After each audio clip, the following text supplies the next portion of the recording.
Welcome to the Reticle Up podcast, where I, 3-Gun Kenzie, will be interviewing competitive shooters, hunters, fishermen, archers, entrepreneurs, and outdoorsmen.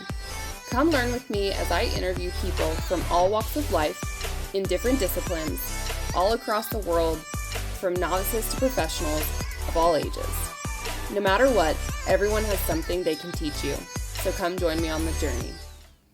Welcome back to the podcast, everyone. I'm here with Riley Bowman. He's the vice president of ConcealedCarry.com. He's also a firearms instructor and host of the Concealed Carry podcast. So Riley's got the cooler setup. Oh, I don't know. Your microphone actually looks nicer than mine. You should see what it's clamped to. It's got a clamp that doesn't fit anything that I own. So it's on a 2x4. There you go. Great. Oh man. So I'm curious because I don't really know. I'm gonna learn more about you, I think, in this podcast than most people. But like, how did you find the wonderful world of firearms? Well, I would say I kind of grew up around guns. My immediate family were not as much, like, we didn't really have guns in the household. Just wasn't, I guess, a thing with my parents. But my grandparents and my uncles and pretty much everybody, was into that. And like, I just remember growing up, like occasionally I had opportunities to go shooting with grandpa, or we do a big family reunion kind of thing. We always do like this annual camp out that, hey, whoever could come, if you don't, that's fine, whatever. And actually the family still does that to this day. And, there'd be typically some shooting involved at that. And so, it was part of the lifestyle growing up.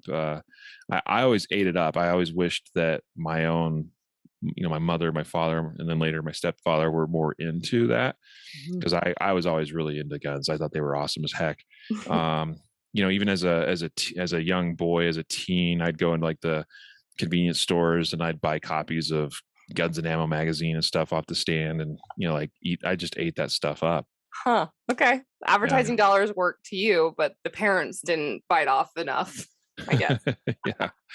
And then as I got older, it was actually kind of this turning point in my life. I remember, I kind of always thought I was going to own guns. But I specifically remember having this aha moment when my wife and I were expecting our first child. And I was like, oh, dang, I'm going to be responsible for this other living, breathing human being that's, totally defenseless, and like that sort of like, I took that seriously, and so I started carrying a handgun and, got my permit and everything. And that just sort of like one thing led to another thing. And before I knew it, I was, a few years later, I was a firearms instructor, primarily doing concealed carry classes. And then I, sort of broken through that ceiling and, gone on to do more and more and more and more. Snowballs. Yeah. And now this is my living, like not concealed carry classes necessarily, but like I actually don't teach that many concealed carry classes these days, but teaching more advanced type, live fire courses and running concealedcarry.com and all that. Yeah. It's my life. So cool. Now. It's so cool looking back. Like, did you ever dream that this is where you'd be at? Heck no. No, not in a million years. Geez, even like, well, let's see, it's been almost 6 years that I've been full-time employed in this business. But, go back, well, even then I wouldn't have imagined I'd be where I am right now, but go back 7, 8, 9 years, I would have had I couldn't have guessed it. Like if you said, hey, 9 years from now, you're going to be doing this, and you like showed me a snapshot of what my life would look like, I'd be like, no way. What? Did I win the lottery? Like, and then the truth is I'm probably more poor now than I was 9 years ago. You and me both. You and me both. Anyone listening to this that owns firearms and goes shoots competitively 100% has that to blame for their finances. Man. So going back to like the permit stuff, I don't know if you were like this or what age you got yours. I'm curious because like when I knew I was going to turn 21, I remember dragging a friend to us.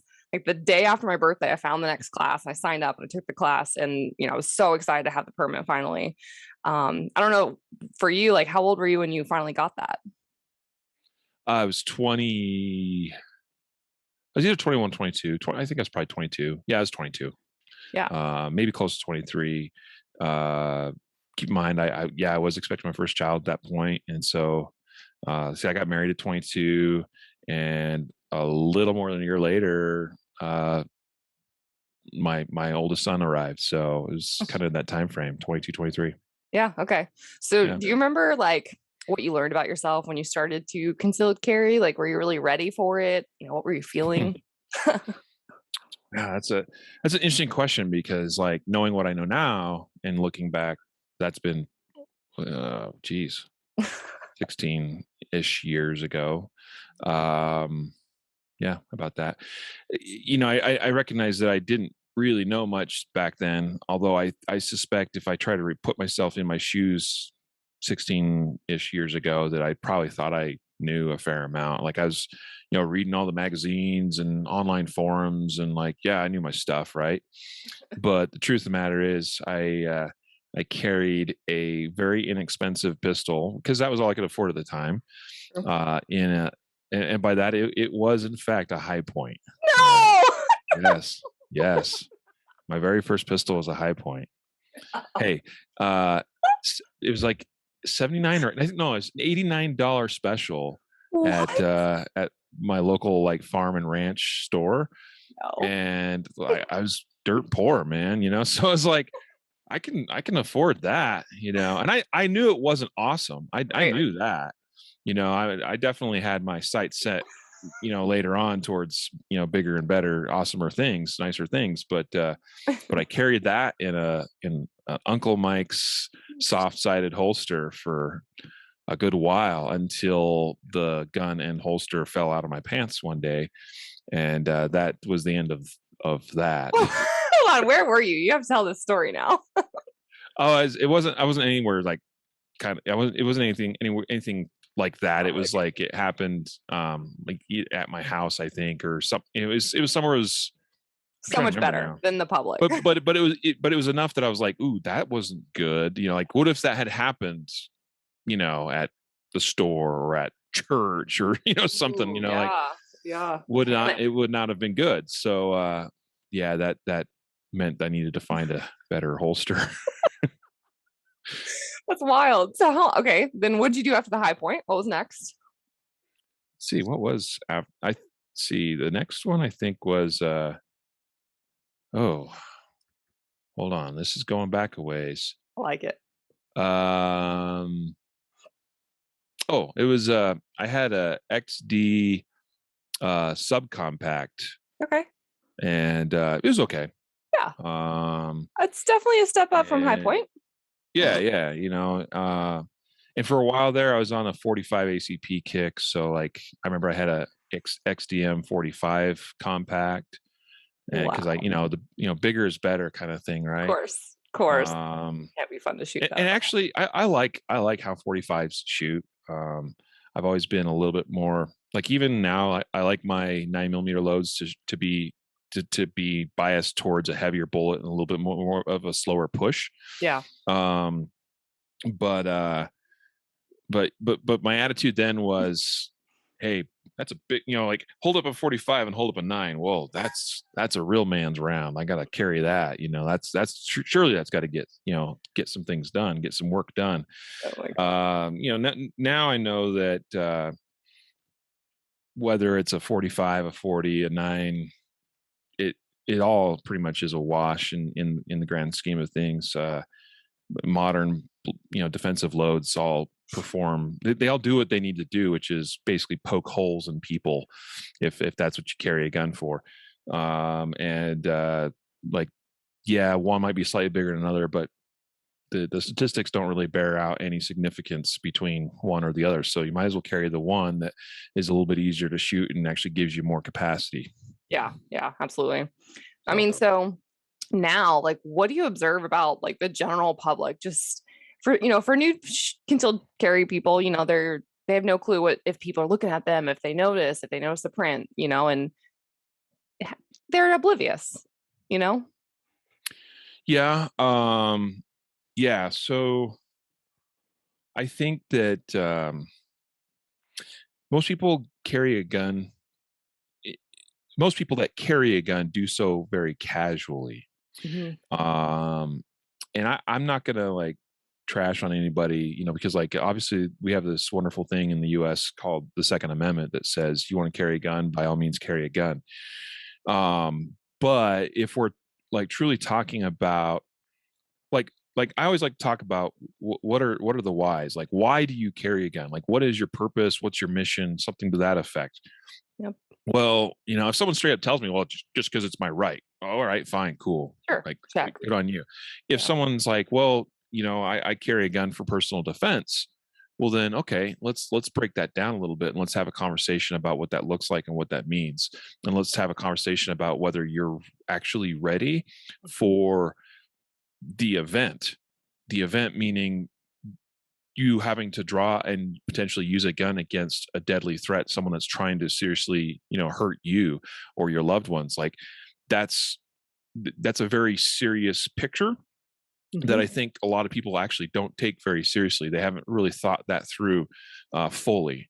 And I think a lot of people are afraid to really go down that path in any deep, significantly meaningful way, and would rather remain casual about their approach to that, because that's how we are.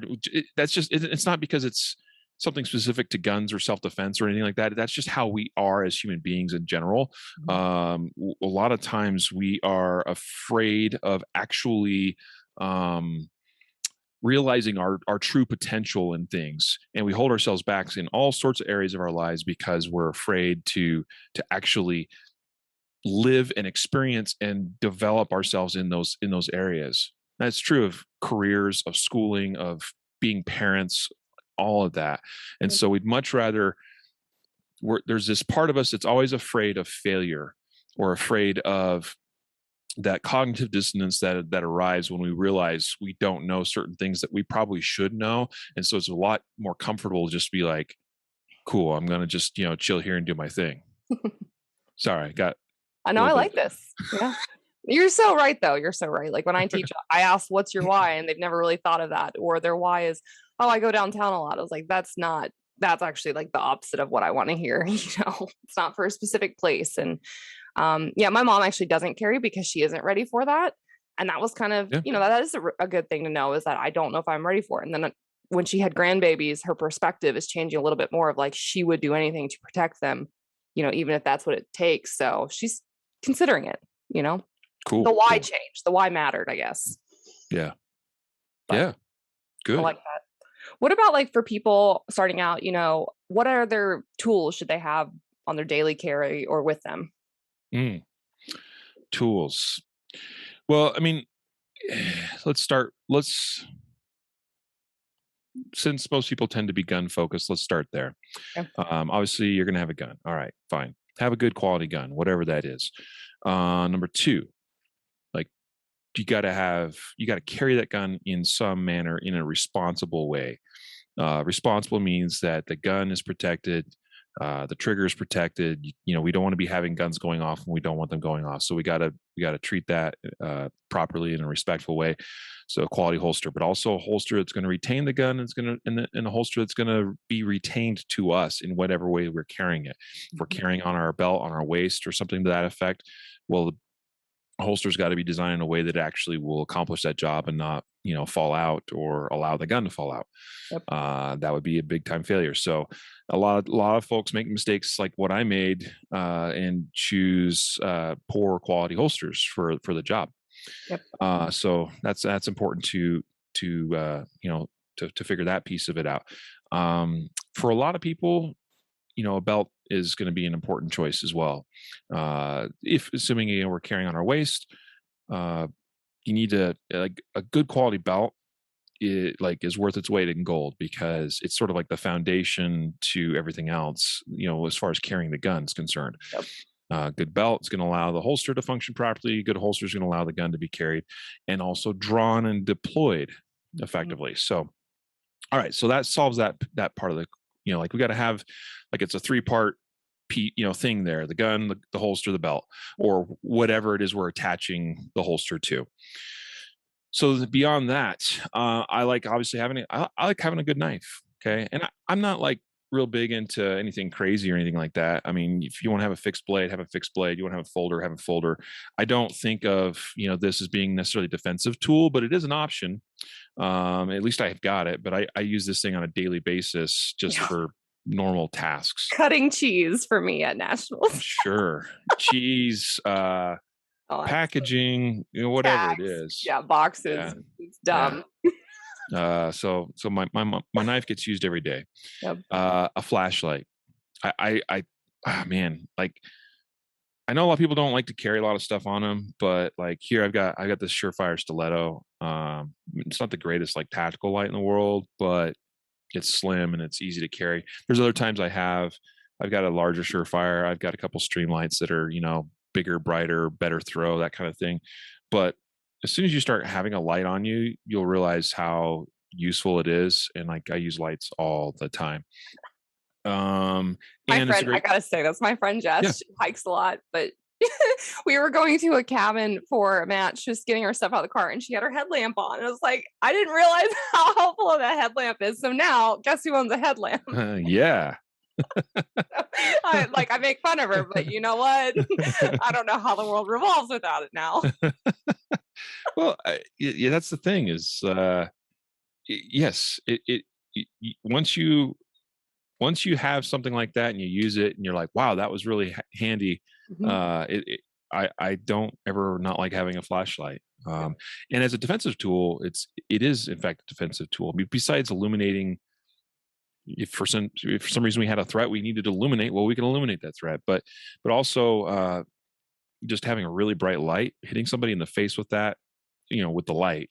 Of course, you could smash them in the face too if you needed to, I suppose. But I mean, it has more effect, or it can have more of an effect than a lot of times people realize. Oh yeah. Especially if combined with the use of some very strong choice words. I was about to say, if anyone has siblings, they've shown a light in their siblings' eyes. It works. Yeah. At the very least, it buys time. Like if you can disorient somebody for even if it's just a second or two, that might be all you need to do the next thing, whatever that next thing is. And then finally, I like having some pepper spray or OC spray as a defensive tool. I think that is something that is, it's sort of this weird thing where you'll have certain people that aren't even defensively minded really at all, and they're like, I will not carry guns scare me, but I'm going to carry this little pink thing on my keychain, with pepper spray. Always pink. Yeah. Right. And they probably don't even know how to really use it. No. Okay. Or that it expires. That too. And then you'll have those people kind of more like in the middle where they're like, okay, I'm carrying a gun. I've got a gun. I don't need pepper spray. Like, why would I have pepper spray? Like, I'm carrying a gun. And where am I going to put that pepper spray? That kind of stuff. I'm already carrying these other tools. I already got my knife. I got my flashlight. I got my gun. Like, I don't have a spot for pepper spray. Okay. But what I have found is that those that are true practitioners of defense, that are really in the know, like a lot of those people carry pepper spray because it is a useful tool, and it gives you an option, gives you options that some of your other tools can't quite fill in terms of a role. As Chuck Haggard likes to say, it's something between a harsh word and a gun. Yeah. Okay. Yep. And the challenge is you have a lot of people that, like, when we look at, like, there's some prominent trials going on in our country right now, and there's been others that have gone on before that where people are in a situation that they don't know how to handle themselves, and they basically have nothing, or they have their gun. Mm-hmm. And when things get a little bit out of hand, they tend to rely a little bit more on the gun than maybe they probably should in some circumstances. Right. And so having another option that can fill that gap between, well, I could tell you to back off and stay away, whatever, but if that's not going to deter you, and I flash you in the face with my light, like, and that doesn't work, okay, like, now what? I guess I got to shoot you. Yeah. But like, they're not armed or whatever. Like, yeah. So it's nice to have something that can fill that gap that's considered non-lethal Mhm. and or less lethal at the very least. And well, pepper spray is I mean, people will say that people have been harmed by it, but it's the statistics don't really bear that out. It's by and large, it's way safer to use than tasers. Oh, yeah, that's fun. But anyway, Yeah. so that's kind of like what I like in terms of tools for concealed carry. I like having a gun, I like having a light, I like having a knife, I like having OC spray, and of course the holster, the belt to support the gun. Love it. And if that stuff is important to you, you'll find a way to carry it with you. Um, it's honestly, I have this knife. It doesn't take up much space. I have a light that doesn't take up much space, and I use one of those. I don't have it actually on me at this particular time, but the Palm pepper spray units, which are pretty small, slim, compact, like they're really quite great, and you can stash them just about anywhere. So Like it it. doesn't take that much to carry those tools with me. Yeah, I used to work on campus. The gun could be in the car, but I straight up would have one of the pepper sprays like wrapped around my knuckles, and I'd have my knife, and that was the best way I could get to my car in the in the night. There's a lot of jackings on college campuses, and Oh yeah, non-lethal can give you that 5 seconds to run away or whatever. yeah. Yeah. No, my wife taught on a college campus for a lot of years, and I'll tell you, she the best I felt throughout all of that when she was doing that was when she had a just returned from Iraq veteran, Mhm. U.S. Army veteran, and he was using his GI Bill, going to school, trying to make something better for his life, the next step after getting out of the service, Mhm. and he actually asked my wife, "Man, would you be okay if I walked you to your car?" And he did that every night. She Oh, was teaching night school, and he did that every night while he was in her class. And I was like, "Man, I owe that guy. I that's appreciate that nice. guy a lot Yep. for Yep. taking care of my missus." I'm telling you, even just having two people and against one, like that makes a difference. And so, yeah, buddy system. Mhm. Now, Yeah. you teach you still teach classes, but not as many, but you have taught a lot of those classes. I actually want you to give your perspective of for the people out there looking for classes that don't have a Riley near them, how do they find a good instructor and vet Mm. that instructor? Like what should Yeah. they be looking for? It's a good question. Seriously, because that is something that I struggled with for a long time myself. Mm. So, uh, yeah, there's a couple of things because a lot of folks will get training at the local level, and there are a lot of great instructors at the local level. The problem is that it they're a dime a dozen. There's a lot of instructors out there. There's thousands and thousands of instructors, and some are amazing and some are not. And so, and even things like, well, read reviews about them doesn't fully Oh, answer that question sometimes, okay. because like, well, sure, that person might be a good person, and people that go to their class may have a good experience, Yeah. but it doesn't necessarily mean that they're teaching the right things. Mhm. I see a lot of like tactical oriented classes that are really just a lot of show. It's this sort of tactical training experience, and people feel like they're having a good experience, a good time. It's fun. They're doing all this tactical stuff, rolling around on the ground and whatever. And this, like, okay, cool, but like at the end of the day, how applicable is what you learned to what you most likely need Right. in your own tactical Journey. situation? And there's a lot of stuff out there that's taught that isn't relevant at all, or it's wrong, just straight up wrong. We see that too. So that's the problem, is like people go through classes like that, be like, that was awesome, it's fun, it's a great instructor, and so you read the reviews, you're like, that's great. So that doesn't really quite fully vet that instructor, in my opinion. Yeah. So I like looking. I like the problem is a lot of times people don't know where to look, Mhm. but there are a few places online, for instance, like Pistol Forum or Primary and Secondary, or it escapes me right now, but a couple of sites like old school forums. I know forum. Whoa, wow. For some people, they're like, I don't even know what that is. Where there are some, like, people post, AARs or after action reviews of classes, and and some of those actually will give you, some of those forms will even give guidelines like, hey, when you do an AR, you should talk about this, and this. And so like some of those are, and those are posted in communities where there are people that are in the know that are reviewing that stuff as well, and are able to comment and chime in and kind of call out the BS when it exists. Our community calls people out a lot. Yeah. So honestly, some of the old school forums that have some of those AARs out there is a great place to research. Be like, who is this person? Did they actually teach a good class or not? Yeah. But my favorite way of just like personally vetting somebody is number one, I look for a couple of things. If I'm on their website, I mean, assuming they have a website, which most people these days do, and they should, if they don't, I want to see a bio of some kind. Okay. And that bio should be more than just, well, I've got this NRA certification. I've got this USCCA certification. I've got this whatever or other organization, maybe I don't even know what that is, certification, like blah, blah, blah. Like it needs to be deeper than that. I actually want to know who they've trained with or studied under. Mm-hmm. And if I don't start like recognizing some of the names that pop out from that, and like a history, like even like, well, he's trained with, I don't know, like say Rob Latham or Mike Seeklander, like, or maybe they're lesser known names than that, but still, like I want to see something to that extent, because that tells me that they didn't just go to a firearm instructor certificate mill. Yep. And get, and check the box and be like, okay, here's my certificate, hang my shingle.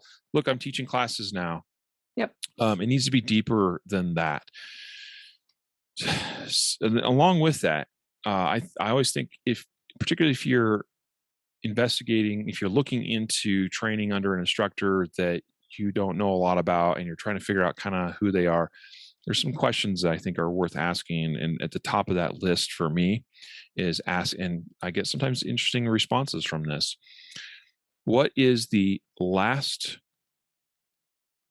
firearm, or it doesn't, whatever discipline we're talking about, because I think this applies no matter what it is. But let's just say it's a firearm, let's say I'm taking a firearms course from another instructor.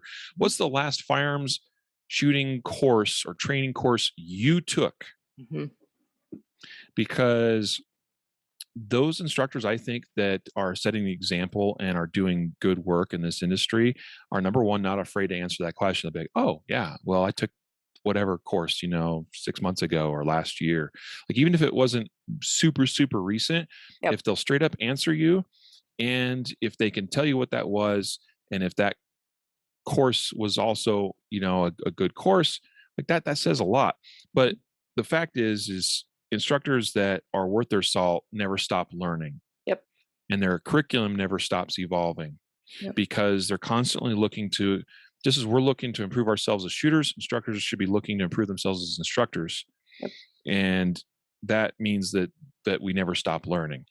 And so I ask questions that are designed to ascertain whether this instructor has stopped learning or not, or if they're still on the path. Okay. Yep. And then some people look at it like, some people become instructors and like, well, I don't want to appear as though I'm not, if I think some are afraid to go out and actually continue training because that may give the impression that they don't know. Yeah. That there's something that they don't know. They're not ready to be teaching. It shouldn't be like that at all. I actually think it's quite the opposite. I think continuing to learn and to train. And it's also super valuable to see how other instructors do things as an instructor. So even if it's not like an instructor development course, just going and seeing someone teach a class, like, and seeing how they teach is beneficial to me. I've certainly taken classes where it was a kind of a basic level class, but I was there to really see how that instructor taught it. And be careful with stuff like that. Like, some instructors go out there to kind of rip other instructors off and steal, kind of like, ooh, 100%. Yeah, that was great, I'm going to take that from them. 100%. Yep. I would say go with the attitude of, I want to see how they teach and what can I learn from that to make myself a better teacher. So another great question is asking instructors, and I think this is a good question to ask just about anybody in general, but It's a great question for instructors. What's one thing that you've changed your mind about in the last, pick your time period? In the last year, the last 2 years, the last 5 years. And again, I find that that those that are people I want to associate with and train with will have no problem answering that question and will be able to do so effectively. Those that have become stagnant and think they already know everything they need to know will struggle answering that question. Yeah, beautifully said. There are a couple things I just want to recap. I think so often people get caught up in credentials. Credentials matter and they also don't matter at the same time. It's hard to explain that to people of like, yeah, the mill, churn it about, okay, that NRA class is kind of a joke. Like, it can be deceiving. And I ask instructors, even how often do you shoot? How many rounds do you shoot a year? Yeah. Are you just competent or know how to work a pistol, or what about shotgun, rifle, anything like that, So yeah, your instructors, I think, is a huge one. The other thing I wanted you to talk about too is I know you have experience like teaching law enforcement, and I have buddies that are law enforcement officers, and it kind of sucks that they don't get the best training. I mean, they get what they can, right? But like, what are some external activities, that law enforcement can go out and get more training, get better at, because that's their life, even if they don't want to pay for it, but at the end of the day, like, that's their life. They should have like want to go get training, Yeah. Yeah. And I can relate to that as far, like I know people in the same boat. I know instructor or officers that, you're completely right that most agencies train officers to a basic minimum standard. Yep. A box. And because they have those standards. Like a lot of it's not because that agency or that governing authority. So if your state has state mandated curriculum, for instance, it's not because they care about the officer. It's because they're trying to check boxes to make sure they can say from a liability perspective, this guy has met the standard. That's all about. Yep. Okay. So training law enforcement officers has nothing to do about giving them tools to protect themselves and be the best they can be. It has everything to do about minimizing liability. And so I think that most officers really have to, like, there are some agencies out there that are exceptions to that, obviously, that do a really great job of setting aside money in their budget to send officers out to get better training, to do whatever, or to go in and get certified as instructors themselves, and and bring some things back to their agency and that kind of thing. But by and large, officers are going to find that they have to pursue a lot of those opportunities themselves. And that's difficult because that often means they may have to take time off from their work, which is precious time off that they may want to rather spend with their family. They may have to pay for that training themselves, pay for that ammo themselves. And, that's a tall order to ask in a already demanding job and lifestyle. Not so well. Yeah, exactly. Right. And so, I know I've talked with other guys that have some great ideas about this and say, hey, look for opportunities to get creative. If at the very least you can convince your supervisor to let you take the time off and not have it count towards your vacation time, maybe count it as in service, training time, but you're actually footing the bill. Okay, that's better than something, or better than nothing. If you can manage to get your ammo covered by your agency, even if you got to foot the bill. That kind of thing. So find creative ways to get the training that you can. But here's really what I would say. I would definitely tell officers, don't be afraid to get out and pursue things like competitive shooting. So, and there tends to be this big old debate between, the competitive shooting community and the defensive oriented folks, tactical folks. And usually it's, tactical folks kind of be like, that's gonna get me killed in the streets. Like I can't be associating with that. Like I'm gonna be learning, the wrong things, bad habits, whatever, that kind of stuff. And the fact is, I've talked to quite a few individuals that have. One of my favorites is Matt Little, who's a master class USPSA competitor, but also retired SWAT cop and a former Army Green Beret with multiple deployments overseas. And I love picking his brain because because he's very much a tactical dude. That was his entire career. But when he talks about competitive shooting and what he got out of that, it's not as bad as what the tactical Timmy would have you believe. What I have found with competitive shooting is that it usually creates an interest in yourself to do better, to get better at shooting. And if you can get better at shooting, then it makes everything else associated with your job easier. Yep. Okay. Even as a cop, shooting a gun is hopefully something that you do very, very, very little of on duty. Right. But if and when that time comes, you want to be focused on the tactical problem at hand. You want to be focused on communication. You want to be focused on all these other variables and let the shooting happen as automatically as possible on a subconscious level. And the way you're going to get there is by learning to shoot at a high level. Yep. And competitive shooting will absolutely help you get there if you'll actually, apply yourself in it. And the other thing I find is that, and the problem is you'll have guys that'll show up at competitions and they're like, oh, well, I'm here. I got convinced to be here. Let's see how this goes. And they will get absolutely curb stomped by B-class shooters, because the B-class shooters even kind of understand how to play the game. And the cop, the fresh, cop or military dude doesn't, and they'll get stomped and it'll turn them off to like, wow, the tendency will be to rationalize why they didn't do as well as what they would have expected, because they've already got that impression within themselves that, well, I'm going to do fine at this because I'm a cop, I know how to shoot. Yep. But the reality is the rule set's different. The game is different. The strategy, you don't have any of that information. You don't have any of that experience, and you're probably going to have a poor showing the first time you show up. Yep. And the caution there is that you can't walk away making excuses for why you didn't do as well as what you would have liked to have done. Yeah. You have to humble yourself and go, okay, I did not do as well as I wanted to. Why is that? What did I learn from this? And start just looking for the path forward. Stick with it. Give it some time. Be patient with it. Be patient with getting stomped for a while. You're going to improve. And I promise you, in the long run, it's going to just make you better. Yep. Make you better across the board. You'll get better. And like Matt talks about this, about how he's able to, once he started competitively shooting, and he'd go back to his SWAT team and he'd be like, whoa, he could process things way better than he did before. He could move way better than he did before, stuff like that. And I would completely agree with that. I since I got heavy into the competitive shooting stuff, that's sort of come after my time as a reserve law enforcement.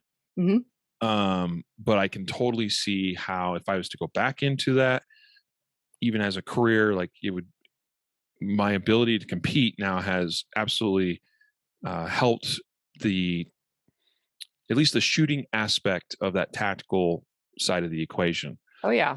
I mean, just think about the beep. The pressure of the beep and the mind erasing of the beep is what's going to happen when you're in a situation like that. But yes. And the science has shown that stress is stress. Stress, like the body doesn't recognize it. Well, this stress is different than that kind of stress. Stress is just stress. The ability to perform under stress is ability to perform under stress. There are some nuanced differences, of course, that are more situational, but your ability to perform under stress, I believe, is enhanced by whether it's a shot timer beep or force on force, or actually, doing real life stuff.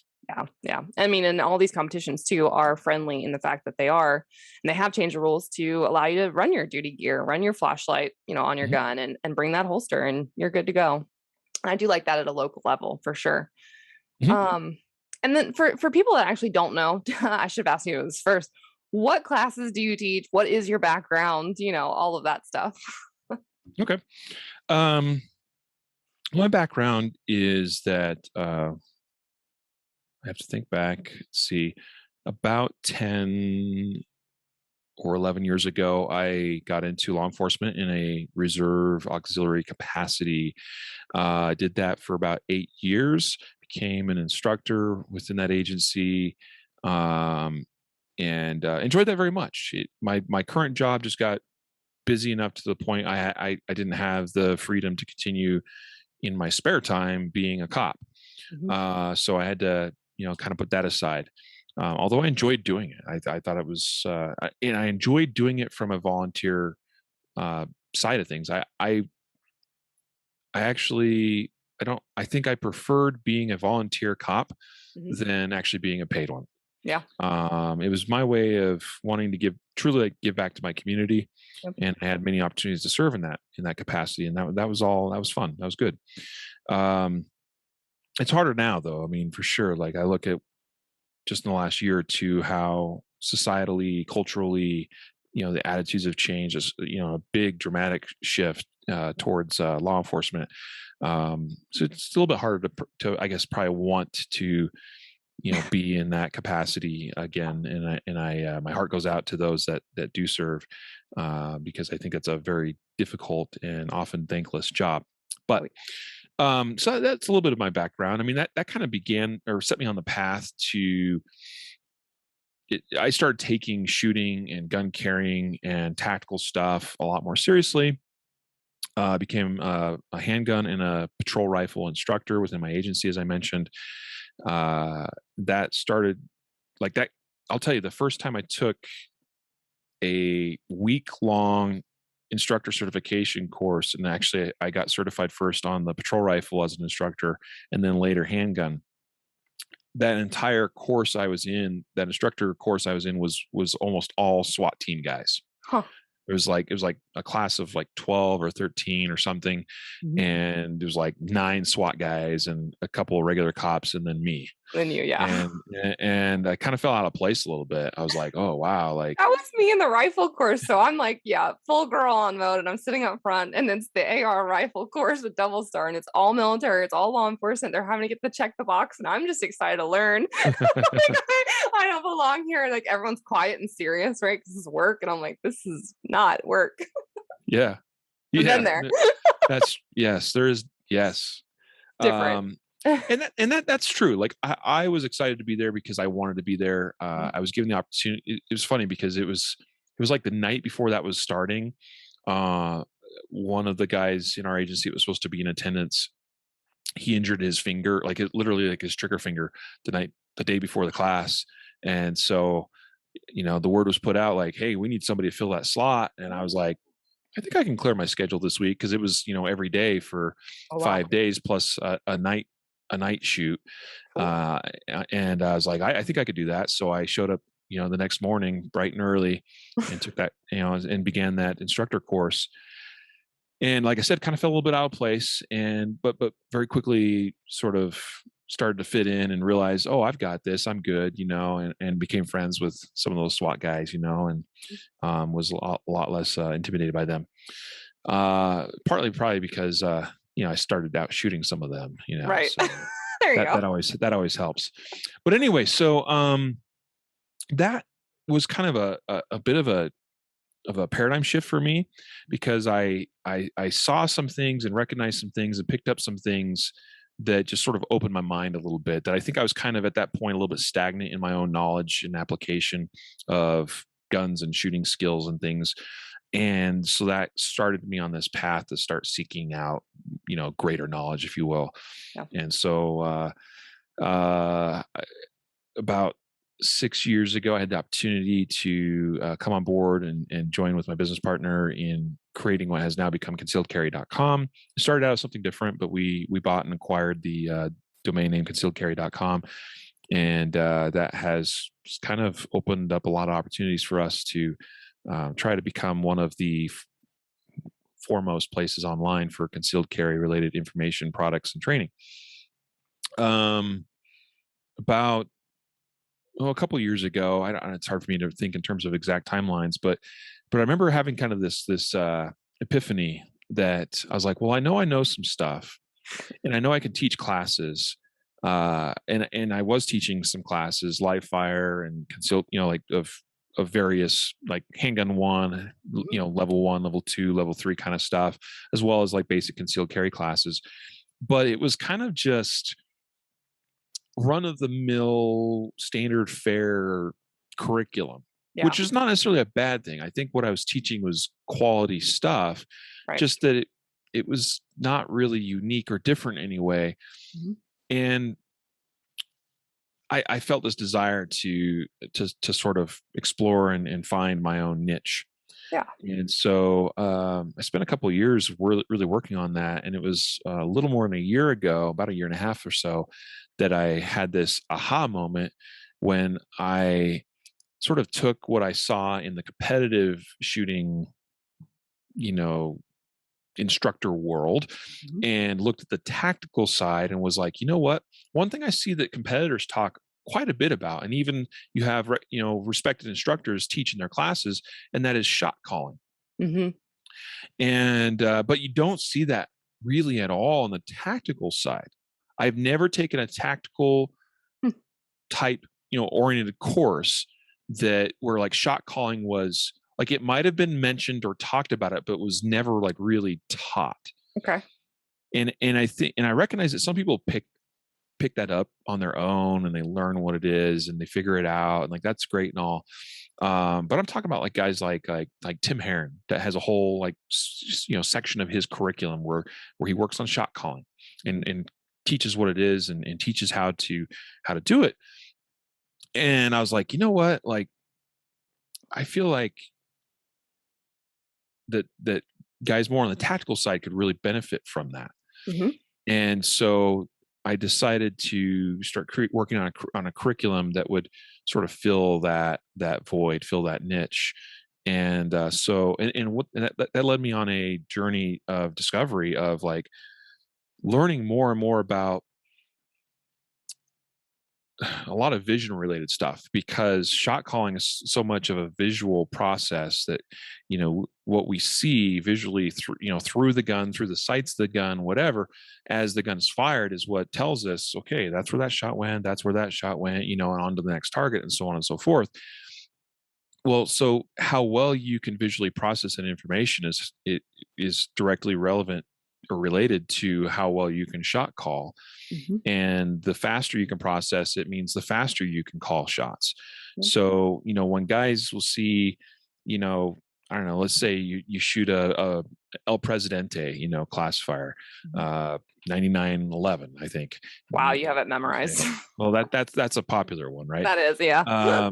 Where it's just 3 targets, 10 yards, bop, bop, bop, bop, bop, bop, reload, and then rinse and repeat 3 more times, or 3 more targets. I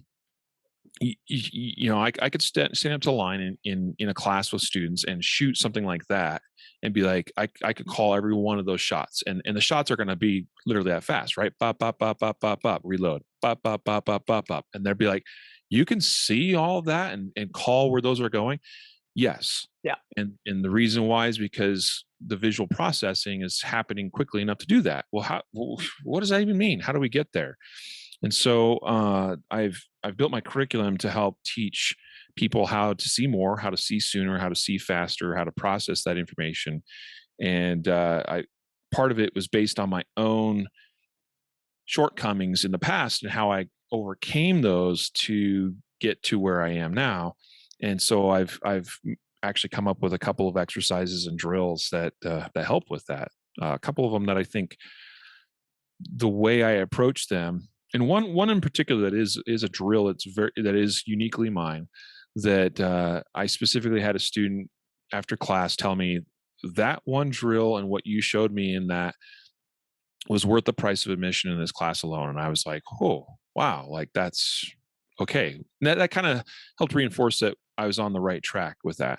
Yeah. So starting earlier this year, I launched my pistol intelligence course, which is a 2-day shooting course, and currently, being hosted to teach that in a variety of locations. I am heading to San Antonio, Texas, Huntsville, Alabama. We're setting one up right now in Detroit area. We've got one booked in near Youngstown, Ohio. talking to, so got a couple, working on one in Utah, working on one in California potentially, and also like northern Idaho, eastern Washington. So cool. So yeah, man, I'm not trying to become like one of these busy traveling instructor types. I don't have that kind of time, but I'm happy to get out there and teach half a dozen or so times a year in a couple of places across the country, and try to bring what I think is something that's somewhat unique to the masses. At least everyone that's gone through my classes thus far have, they've greatly benefited. I mean, it's evidenced from where they started and where they ended up, right? Right. Yeah. You can actually see the difference. And you teach both iron sights and red dot, for people. Yes. Absolutely. It's not, red dot is easier. Red dot is easier to, well, I struggle with it still. The visual information is there, and it's a level of information that's it's simplified in the case of red dot. Depending on a person's background, depending on how they were trained, how they came up, shooting we're all going to have our own unique preferences and biases and strengths in this regard, but it's not. I believe it's undeniable that a red dot's pretty simple and straightforward. It's like, if the dot was there, it was, or it wasn't. Like, it's less nuanced than, well, my front sight was a little bit to the left, or a little bit to the right, or a little bit high, or a little bit low. Oh, and the relationship of all of that on top of target, where was that again? There's more stuff we got to be paying attention to with iron sights. And so a red dot's simpler. But some people, because I think they came up. I mean, I came up learning on irons too, but I'll tell you, when I first started shooting a red dot, it was like, boom, instantaneously, like, oh, this is awesome. Yeah. You haven't looked back at all. No. Yeah. It's kind of frustrating to shoot irons. I could do it, but it's like, why am I doing this again? Like, I'd rather just have this red dot thing, Yep. Now, in your classes, another thing to talk about is like, how many students do you normally have in these classes, and why is it important also, like when people are vetting out instructors, to understand the student to instructor ratio?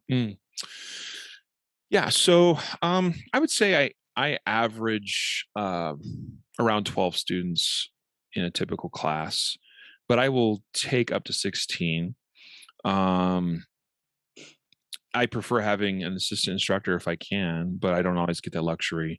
So I've got this class coming up in Huntsville that is full. It's booked, and I've got an assistant that's able to help me with that one, which is going to be awesome. But I think, so when we talk about instructor to teacher or to student ratio, obviously everyone would love to have a higher ratio, or a lower ratio, as far as like, they'd like to have a greater amount of time directly with an instructor.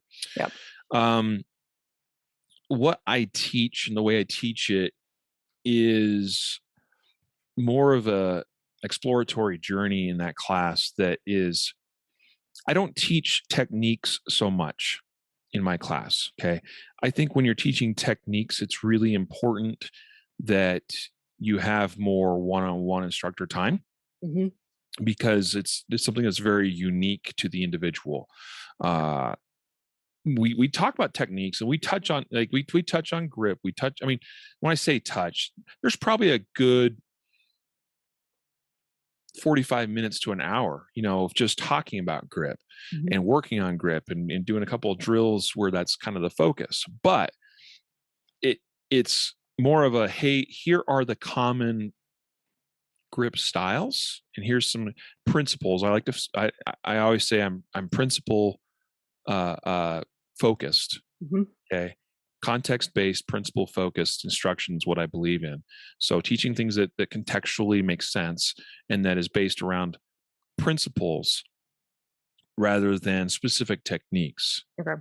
Because all we have to do is look at the top shooters in the world, and quickly we realize that Ben Steger grips the pistol very differently from Bob Vogel, who grips it very differently from Rob Latham, who grips it very differently from Christian Seiler, who everyone has differences in their actual techniques, but those techniques are working through principles, right? Of how, like, a gun, when it's fired, always moves the same way, right? So there's certain pressures and vectors of pressures that can be applied that are going to help minimize how that gun moves. Yep. It's as simple as that. So being focused on the principles at work rather than you must grip this specific way. Yeah. So we don't do that. Now, I do give individualized feedback to my students in class, and we do that through, like, we'll have in a larger class, I'll have a relay of shooters. Okay, we've got a line of, we've got targets, we got a line of shooters. Let's say we have a class of 16. There's going to be 8 on a line, typically no more than that at a time, right? And they're going to be given a specific drill. They're going to shoot that drill, and I'm going to go from student to student to student to student to student each iteration as they shoot that drill, and look at what they're doing and give them some feedback. Okay, that's how they're going to get that one-on-one. But again, my overall focus of the class is more of taking them on this exploratory journey of, we're going to show you how you can see more and see it and process it and understand it faster. And that's done whether it's a class of 16 or me working with somebody one-on-one, pretty much the same way. Yeah. Because that discovery is an individual thing. Give them the tools and the context, and like, here's what you're going to do, and here's what to look for, and here's what you're going to see. But they got to ultimately be able to see that for themselves. Yeah. To understand it. So less technique focused, more concept focused in what I teach. And again, the results prove out themselves. Yeah, absolutely. Now, everybody's favorite subject is the dry firing. So why is it important, for people to have something to work on in dry fire that's very intentional for something that, like, they need to work on? How do they set up a dry fire routine for themselves? Yeah. Well, the first thing is to just make the decision you're going to do it. Sure. Okay. Because it's like anything else in life. Like, dry fire to me is like lifting weights, working out, going for a daily run. Like, some people enjoy working out. I don't particularly. Okay. But it is something you just have to commit yourself to and say, if I'm going to get better at XYZ thing, then I have to just do it. Right. And a lot of times the enjoyment will come out of the realization of progress, not necessarily the act itself of what you're doing. And so I don't particularly enjoy doing dry fire. I think it's dull as heck, but I'm committed to doing it because I know that it means benefits and gains over the long term, right? So I think that's the first thing, is just saying, you know what, even if it's just 10 minutes, maybe even it's just 5 minutes a day.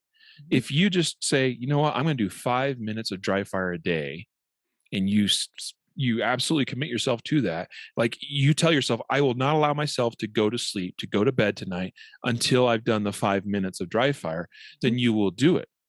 And once you make it a habit, it's very easy, very easy. And then it's addictive, actually. Yeah. I think so. I mean, because you get addicted. The dopamine rush comes from the satisfaction of like, Proving. we get satisfaction from accomplishing stuff and making progress. Like, oh wow, like, it feels good to be productive, right? Yep. And so by knowing you did the thing that maybe was not the most exciting thing to do, but you did it anyway, it's like making your bed in the morning. Like, yeah, it's what so few people do that. You know what I mean? So you're already doing more work than 90% of the people out there. Yeah. And it's a simple thing. Nobody likes doing it, but you do it and you're like, well, I'm starting the day off on the right foot. Like, there's just a little bit of a rush, just knowing that you're doing the things that you're supposed to be doing. You're proving yourself to be a productive citizen, a member of society. And like, that's a good thing, I know. Yep. Yeah. So we do the dry fire thing, right? So it's obviously good to have a plan. It's good to have a plan with anything we do training wise.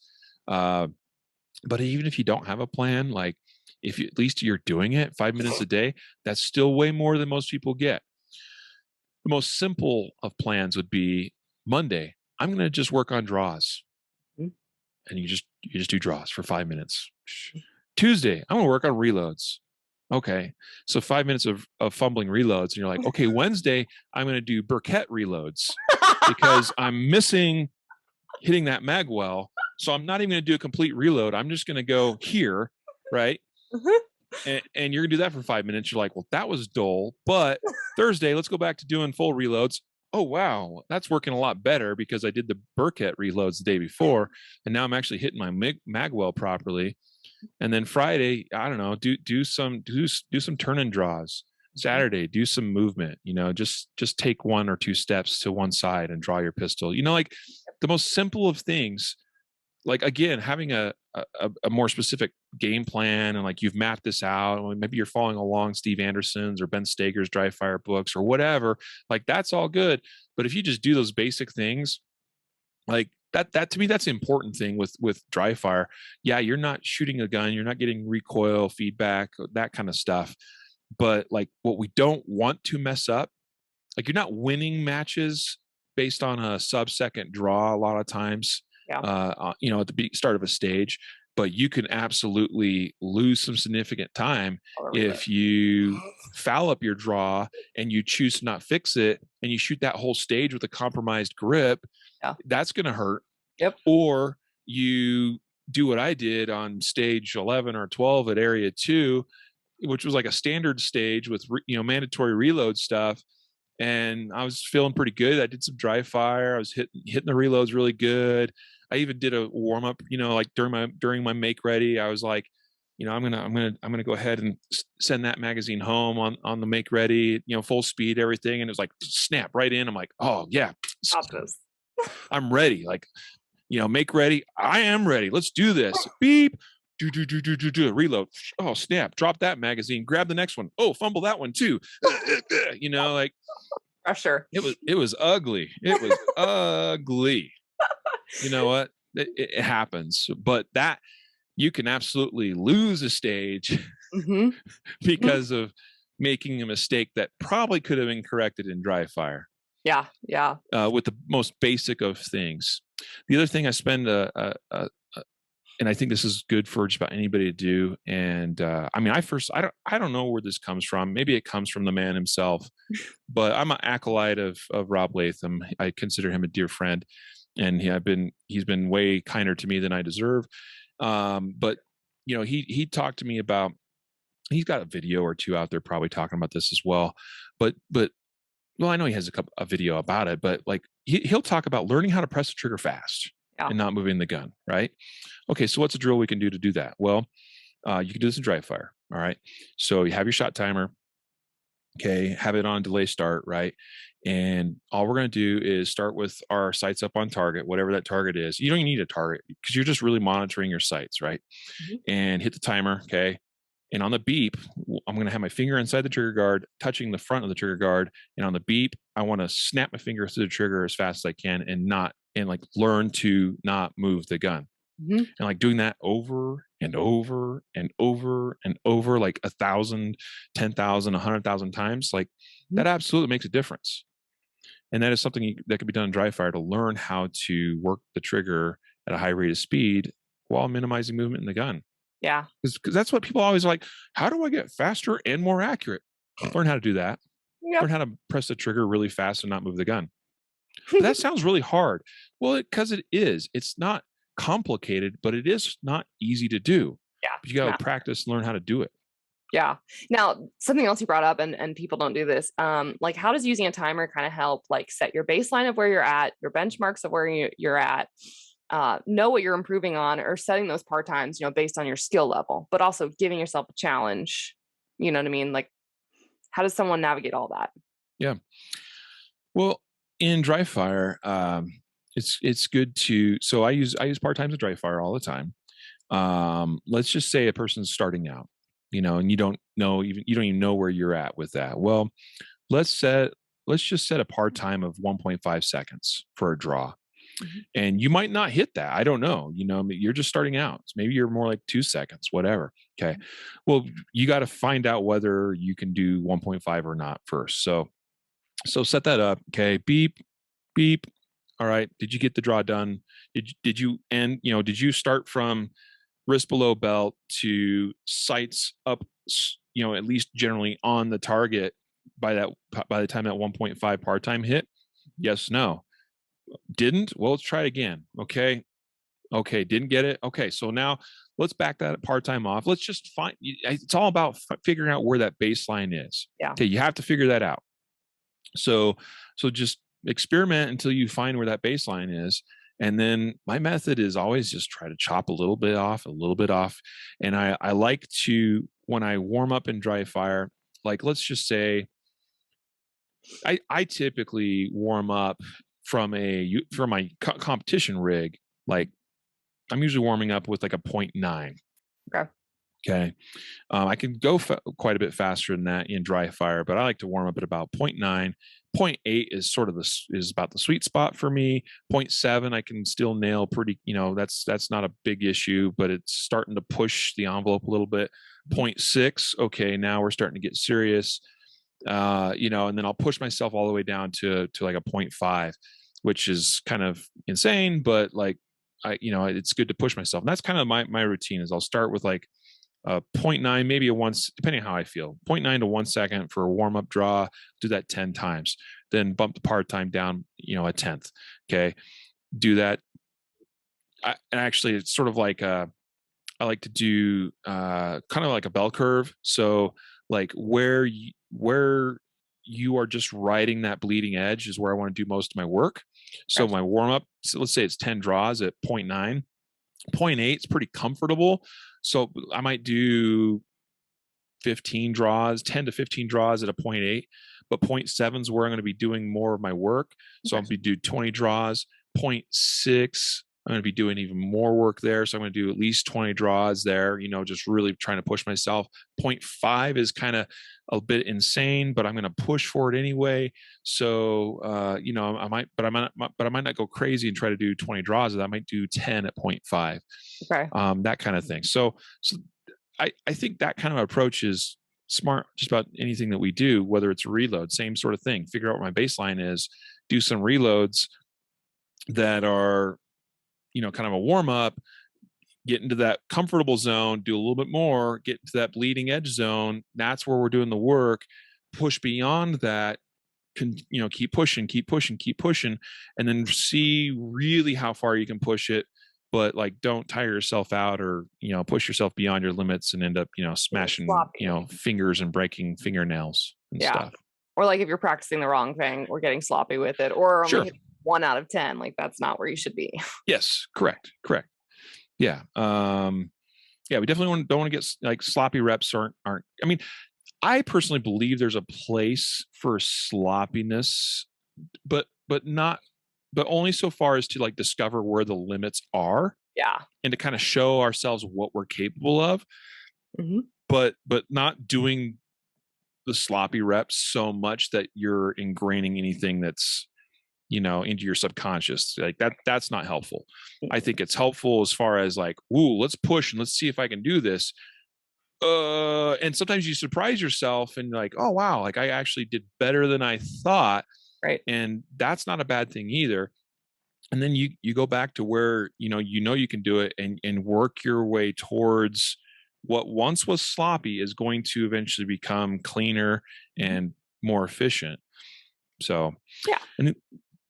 And then in live fire, same sort of thing. Like I think everything I measure in dry fire, I like to measure in live fire as well. Okay. We need to have a comparison there and see if our dry fire times are any different or similar to our live fire times. And we should work on the same things in live fire as what we do in dry fire. In other words, establishing a baseline and then pushing beyond that baseline, into that uncomfortable zone, seeing what we can do.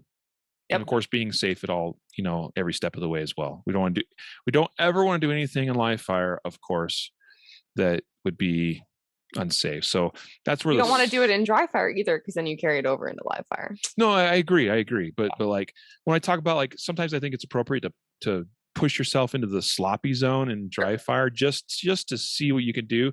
I won't do that same level of push in live fire because I don't want to like, snatch the trigger at the wrong time or drop my gun, that kind of thing. Like that again, maybe not a good thing to do in dry fire, but I definitely don't want to do it with live ammo, in the picture either. Yeah. If that makes sense. Yeah, it does. Now, switching gears completely, but I have to ask, it's kind of cool. In 2016, you were on the American Marksman, which sounds so neat. So, like, what made you sign up for that? Hey, look, I still have a commemorative magnet from that. Look at that. American Marksman. Wow. Pull it off a refrigerator. No, it's on my desk. I have this old school, like 1960s era desk that weighs about 500 pounds. But I like it. I've had it forever. It has magnets on it, so it's a metal sided desk. But anyway, so American Marksman was put on by Outdoor Channel. Was supposed to be multi episodes. Like I heard originally it was going to be like 8-episode series on Outdoor Channel, and the concept of the show was, like, because obviously there was Top Shot, and everyone's familiar with Top Shot, which was on History Channel and was sort of like taking already skilled, and in some cases very skilled shooters and just competing against each other, right? American Marksman was like the opposite of that. Like, let's take amateur shooters. And so there were rules, like you couldn't be, I don't even remember now, but you couldn't be, classified higher than whatever classification, USPSA or IDPA, or you couldn't have finished above a certain level, at a major match in 3-gun or that kind of, it was like, they had these rules, like, and I had done not really any sanctioned formal competition before that. So I didn't have to worry about any of those sorts of things. So I was definitely an amateur at that time. So I heard about it. I know I had a friend that mentioned it, and I saw something posted up at my local indoor range, and I was kind of like, oh, I wonder what that is, and maybe I got an email or two about it because I was on my local range's email list. Mm-hmm. And so what they did is American Marksman reached out to all these ranges nationwide, and the range staff was then trained to basically put you through this qualification shoot, if you will. And it was done on a single target, and it was a specified course of fire, all done with .22 long rifle at that time. It was either with a pistol or with a rifle. Mm-hmm. I chose to shoot it with a pistol. And so you just go to the range. I think you paid like $10 or something. And then the range staff would take you out and they'd run you through that course of fire. Well, I heard about it, but kind of late. And it was like, it was Memorial Day. I remember it was Memorial Day, and a lot of ranges weren't even like open, or they were closed earlier that day or something like that. But the one that's nearest, no, not nearest my house, it's a little bit of ways away. They were open, and I was like, oh, this is the last day to qualify. I should go do this.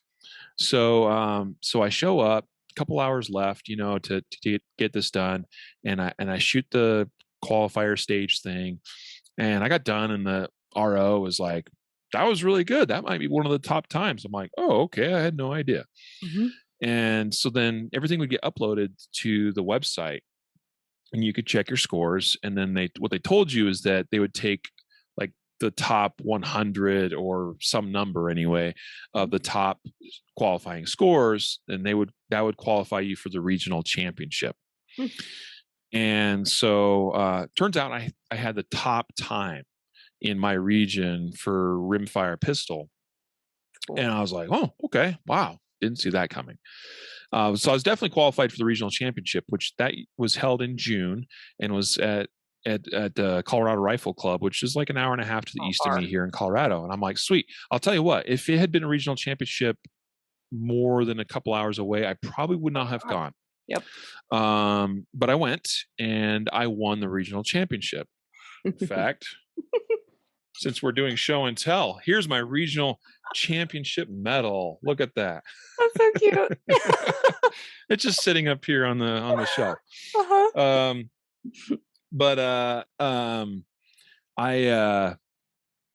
I won that, and that meant that I got to go to nationals, which was in Talladega at the CMP marksmanship range. And so I went to that. And again, we're told that this is being filmed and it's going to be on Outdoor Channel.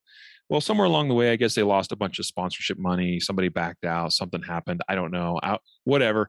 It went from being an 8-part series to 2. Ah, Yeah. It was what it was. But anyway, I went to nationals and didn't do as well as I would have liked, but didn't do too bad either. I basically finished 10th. It was a good experience. But what it did is it got me, and this was really what the intent of all this was number one, it was to show kind of what amateurs could do and create a TV show that hopefully would be profitable from that perspective, which I understand. But it was also to get more amateur shooters into competitive shooting. Yeah. And it totally did that for me because I actually started looking into that more. And I was mildly aware of some of those opportunities out there, but it just hadn't become a priority enough for me to really look into and get involved with. But when I saw that I did pretty well, it made me want to go and compete more. And so that's what I did. And so I started competing in 3-gun after that. And then, a while after that, decided to get in USPSA. Just finished my second full season in USPSA. But that's that's all it was like, hey, this sounds like a fun thing. Let's go get signed up and try that. And the experience was fun. Although the national championship was in January in Talladega, Alabama, which might not normally be too bad, but it happened that weekend was like the ice storm of the century. Of course. And it was bitterly cold and icy, but otherwise still had a great time. That's awesome. And ended up on TV. yeah, you were on TV, so it counts. Very briefly. Well, and I saw that, you got started in 3-gun, which intrigued me, of course, as a 3-gunner as well. So I have to know, like, did you do tack offs? Did you shoot open? Like, what did you run in 3-gun? I started in limited. Then because I had I didn't have all the fancy gear, Yep. And then did tech ops for a while, and then the last probably season and a half I did open. So you did all 3, like the trifecta, getting into it. Yeah. Okay. Yeah. So tech ops I think is where I would be happiest, I suppose. At least at that time, it just felt like the natural fit, and that's where most of the competition was at the time, especially in our local area here. But my motivation for going into open division was solely because I was tired of reloading a shotgun. I know everybody says that. No, seriously, like this was a strategy of mine. Like I looked at all the stages that I'd shot for like the last year, and I was like, how many of those actually required more than say like 14 rounds? And it was like not very many of them. And so I was like, I'm going to have a 14 round tube on my shotgun, and I'm not going to reload this sucker. So you didn't even do it open correctly. You did bed open. Correct. Well, and that's what I hate about localish matches, though, is like sometimes they'll never have anybody reload a shotgun. They'll do 9 rounds, and like, so us who shoot 3-gun never reloads. I'm like, that's not 3-gun shotgun. Here's the thing. It honestly, 2 guns where it's at for me. I couldn't care less about shotgun in my world. It just isn't that interesting. I think it's fun to shoot a shotgun, and I like shooting clays, and even I think shooting steel with shotgun's awesome because I think shooting it's fun. I just never cared for reloading a shotgun, and I wasn't about to go make the investment in getting like a true proper open shotgun setup. And so I was literally just like, you know what? I'm just going to run a shotgun where I can start with as many as I want in the tube, and 90+% of the time I won't that'll be all I need. Yeah. And then if I need to throw like 2 or 4 more in, like I will do so. And I will not be as competitive against the other top open guys, but I don't care because I'm going to shoot and have a good time. Yeah. That's purpose. Did you quad load or double load? I quad loaded. Okay. Yeah. Okay. Yeah. But it was just never like that awesome at it. Because again, I didn't care to really get that good at it. I made up ground on people. I learned that there was two types of 3-gunners out there, 2 main types. Ones that were really good with shotgun and smoked everybody that wasn't good with a shotgun, and those that smoked everybody based on their carbine and pistol skills. Mhm. And that was more me. I would make up ground on, you know, and I would look at matches and we'd have like one stage that was heavily shotgun. I'm like, I'm not going to do well in that one, but I'm going to make up ground on all these others. And that was kind of my competitive strategy. I just literally did not care to get good at shotgun. My favorite. And then, you know, we had a couple of, I went and shot the Wyoming governor's match a couple of times, and right from its inception, actually, I shot it for like 3 seasons in a row. Oh, And the second and third season, they had 2-gun division, and I was all about that. I'm like, 2-gun, that's my place. well, and that's why I wish that like 2-gun nationals for USPSA had been the choice of PCC division or rifle, and that's why I like what Max Lee Granis is doing with actually carbine. Because I agree, like I would rather 2-gun with a rifle, because PCC for 3-gunners, right? I own all 3 freaking firearms and a backup. Yeah. I don't have to go out and buy a PCC, which is a 4th firearm, and then I need a backup for that gun. So yeah, but I did enjoy shooting 2-gun nationals and just seeing like people, I think, had more respect for a carbine than they didn't realize how much harder it was, you know, to transition and shoot. And I was like, yep. So all you people talking shit about our pistol skills, it's still hard to shoot everything else. I want to hear it. Yeah, I love shooting a carbine. Yeah. I really do. And you know, again, that was the first discipline I was certified in as a law enforcement instructor, was patrol carbine. I've just always enjoyed that. Yeah. You know, and I was never super awesome at shooting long distance with it, but I got to where I did pretty well. You know, I could hold my own pretty well at some of the 3-gun matches. I mean, my last major, I finished 4th in my division. Like, I'm like, I'll take that. Yep. Yeah. You know, so, and that was actually, I think, Wyoming governor's match. That's a big match too. A couple years ago. Yeah. So I felt pretty good about, you know, finishing. I almost got 3rd, but got beat by some legit guys, Tyler Payne and Benny Cooley, and I think Travis Gibson, I think, were the guys ahead of me. And, you know, I had a good time shooting 2-gun. Yeah. Forget that shotgun business. So then, okay, so finding USPSA and stuff. You went pistol for sure. What division gun did you start out shooting USPSA? Like brand spanking new? I went into it knowing precisely I wanted to compete in carry optics, and knew that's like it was all part of the plan. I was like, I'm going to compete in carry optics, and I'm going to stick with that until I accomplish my goals. Have you gotten there? Yeah, no. That's what it sounded like. I mean, the first goal is like, you know, realizing that there's classifications in USPSA, which there weren't really, and it certainly aren't in outlaw 3-gun.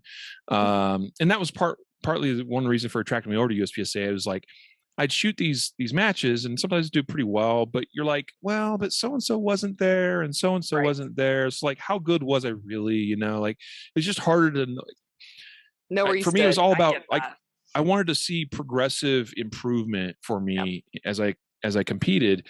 And, you know, as soon as like a big name didn't show up to a major match, it kind of threw into, like, you kind of know, well, that's where Daniel Horner's at. Like, we kind of know where that level is, and it's like pretty phenomenal.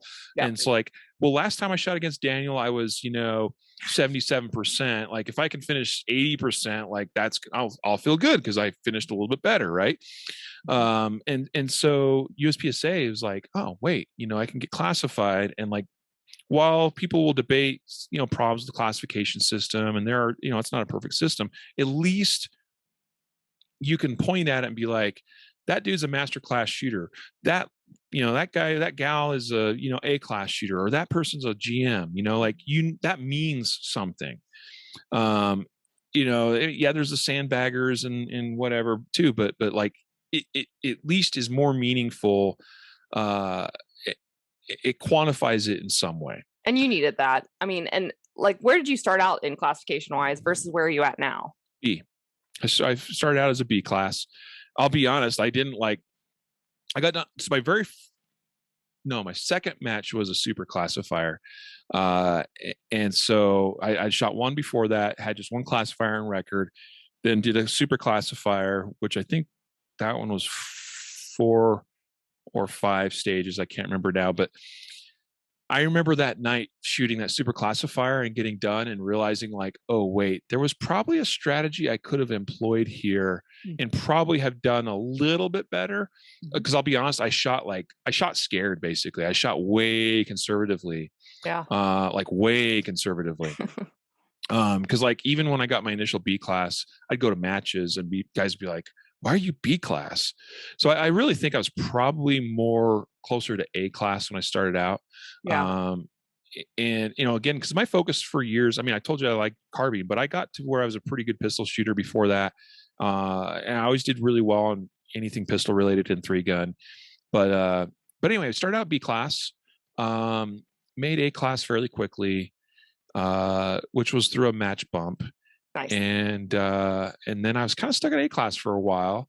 I'd still get accused of being a sandbagger, but like for some reason I suck at classifiers. I've just decided to write off like I tell you how classifiers exist, and that attracted me somewhat to like, because there's this standard that means something, and like I was like, well, I want to see what I am, and then I have generally performed better at matches than I have ever shot classifiers. And so I've been accused of being a sandbagger many, many, many times. And why that is, I don't know. I'm not intentionally bombing classifiers. The system is broken, like you said, not a perfect system. Like, yeah, we don't need to go down that route. But I know what you mean. I've moved up. A bunch of my scores on my classification record are major match scores. Okay. So there's that aspect too, and that counts, and that's a good thing. I'm glad it counts. And every time I've moved up, it has been a result of finish in a major match, and I will take that all day long. So currently I'm master class, not moving anywhere close to GM as fast as I would like, but you don't move very quickly when you don't shoot a classifier since like May. Yeah, that's true. It's very hard to do that. I haven't shot a level 1 match since May. I have shot all level 2s or above. I've shot more major matches in 2021 than I have locals. You and I are in the same boat, which is so weird to think about in this day and age, right? Like I went 15 majors. My only matches I shot this year, there's 2 for local, 3 maybe, but I had to get classified limited 10 to shoot low crap nationals. I had to get classified PCC to go shoot. I had to get classified in I was trying to do single stack. So yeah, I was doing all of that. Nice. And that was it. And then I haven't been back to a local, and like, I'm like, where are you? I was like, dude, I'm shooting majors. Like, I don't know. Yeah. I would love to, but it doesn't coincide correctly when it's always the same damn weekend. So yeah. Well, and I don't compete as much as some people do because I don't have the time to compete all the time. Yeah. I don't have the free time to, I got a business to run. I've got a family. I've got 5 kids. I got to, maintain balance in my life. So I can't be at the range every weekend, participating in matches. If I did, I would have children that hate me and a wife that would divorce me. So I'm picky, and like, even like this year I pushed my limit with respect to my life and family balance, shooting what I did shoot, but I had to be very picky and choosy about, here's the weekends that I have available that I can go compete. Well, when given the choice between my local club level 1 match or fly to North Carolina and meet Kenzie and shoot at Area 6, I'm going to go to Area 6. And the llama. Yes. So I did get classified in carry optics. That was the other one, just to shoot that match and have gun problems. But yeah. That was a lot of fun though. That squad was my favorite squad of the whole year, I think. Oh, cool. Good. Yeah. Because I didn't get to shoot with any of y'all before that. I mean, and I've always watched all of you guys shoot. That was cool. I mean, shoot, we were squatted with Nils. Yep. Nils, Jalise, Justine. Yep. What is his name? William Urquhart. Yeah. We had everybody. Yeah. Urquhart, yeah. It was good. Yeah, we had a good squad, good mix of shooters, different divisions, all the way from GMs down to B, C class, Yep, Rich and Dawn, PCC, and then my favorite comment, I don't know if you ever heard this. So when Jalise got bumped up from limited to open because of her base pad, it's a little funny though, because she's that good.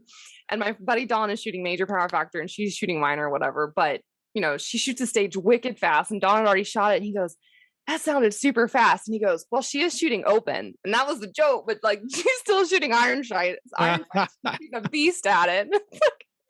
Yeah, that was really funny. Yeah, I felt so bad for her. I know. It happens. Happens in It does Best of happen. Us. Yeah.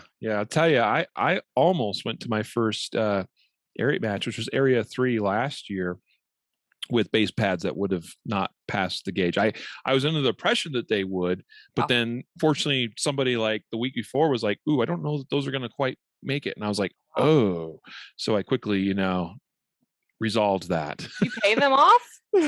What's that? Did you pay them off for telling you that tidbit?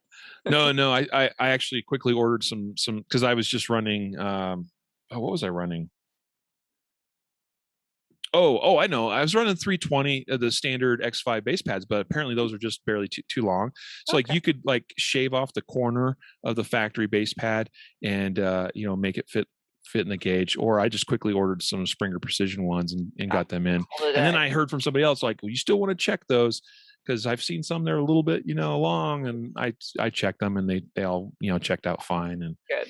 And by the way, that's a tip, by the way. Okay. So for those that might not know, if they're listening, it was somebody that told me, they said, hey, go before you shoot the match, like go talk, go to the chrono stage and ask if they'll just check things for you.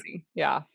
Do a courtesy check on your gear or whatever. I've done the area, at Nationals, I did a courtesy check on the chrono before the match began, cause I ran into a little bit of an issue with that at one of my matches where I was, what I loaded here at home and chronoed here at home was more different than I expected when I went to, I think it was Florida last year or something.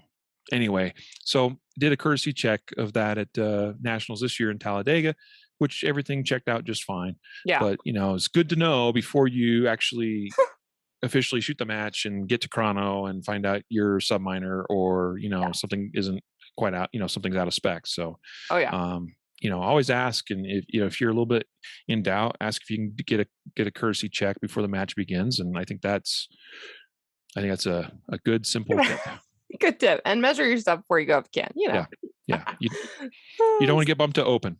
No, with irons. Shooting irons, minor power factor. Yeah, it's not a good time. Now, okay, well, you were saying like, so you chose carry optics. You were going to be carry optics. That's what you wanted to focus on. Mm-hmm. So my question to you is, how should someone choose what division they should go out and like shoot? That's an interesting question.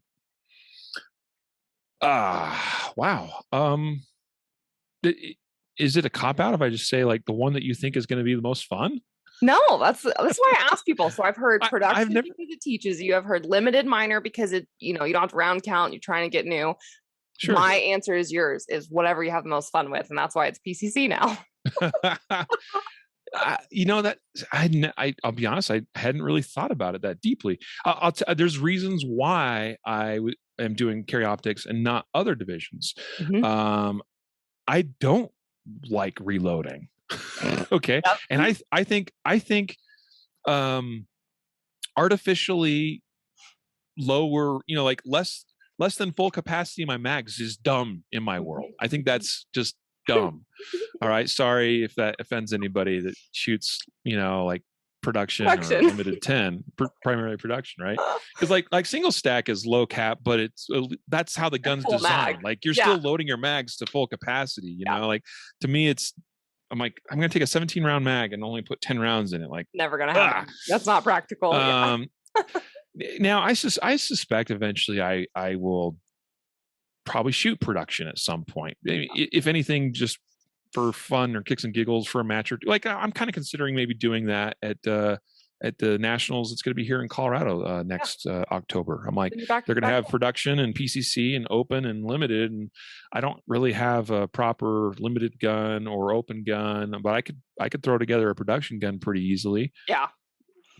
Maybe I'll go shoot production nat since it's 3.5 hours from my house here. Yeah, that's not bad. I mean, and that's so really it's maybe the better answer too is have fun, but also know your purpose for maybe why you want to shoot, whether it's for fun, for competition, for practicing with your concealed carry gun, blah, you know what I mean? Mm-hmm. And that's what you should do. Not because someone told you to shoot something. Yeah. Well, like I said, I didn't want, I did, to me, any of the divisions that required a ton of reloading just didn't sound like a lot of fun to me. Based on my I'm a hoser. Like, I came from 3-gun. Yeah. I freaking hose stuff. So, now I just hose with slightly better improved accuracy. And so, yeah, reloading just like, that's for the poors. And then, why carry optics versus say like limited or open? Well, open, I was like, well, I don't really have a good open gun. Limited, I could shoot limited minor. I could build a 40 cal gun, but I don't really want to shoot 40. So, and then the other thing was carry optics. I saw this, even before, like, so I started first considering USPSA in the fall of 2019. I shot one match in the fall of 2019, and then I didn't come back to it until January 2020. And then because I literally like started the year and I was like, this is going to be the year of USPSA. And of course, then COVID hit, which sort of threw some wrench into the plans a little bit, but that was my approach. But even in April or August of 2019, I was like, carry optics is the future. Now, whether you're talking USPSA or just in general, like that, like I've seen that trend for a couple of years now and knew like that's what I wanted to work on, because that's where the industry is going. That's where my students are going, that I'm seeing showing up in classes. So I wanted to get as proficient as I could get with what I think is going to be the dominant platform going forward for at least the foreseeable future. Yeah. And that's proven out. I mean, like carry optics is like the division where the heat is at right now. I mean, open, I obviously had actually a little bit more participation at nationals this year, but not by much. And carry optics was flipping stacked this year. Yeah. And I'm surprised, and I know it takes a lot to rule change things, but I'm just surprised that like IDPA hasn't put carry optics in its own division. Like, I know it's in the specialty, but it's looped in with everything else, and you're right. Like, I mean, I know more people that carry with a dot now than not. And it's fun. And I like it because I don't reload. So that's why I hate production, but love production. Yep. It's an even level playing field. And yeah. So I know there's some purists that kind of wish that carry optics was what it started out as a limited capacity division. Mm-hmm. I'm glad it's not, because if it were a limited capacity division, I would give a seriously hard look at a different division if carry optics meant having to reload, every target array. Yeah, it doesn't make sense. Okay, so you haven't been shooting that long. That actually, I did not know that, so it surprised me. So, like, what are some of the best matches you've been to in the past 2 years? Best matches. Yeah. So, I mean, I just returned from Area 2, and that was a great match, a challenging match. I shot Area 2 last year as well, which was a little different than I think the normal Area 2 format, because last year they had to host it in Prescott, Arizona, instead of the usual Rio Salado range. I mean, Area 2 has a reputation of being a premier match. It's run well and great stages. Nationals like stages, really. Okay.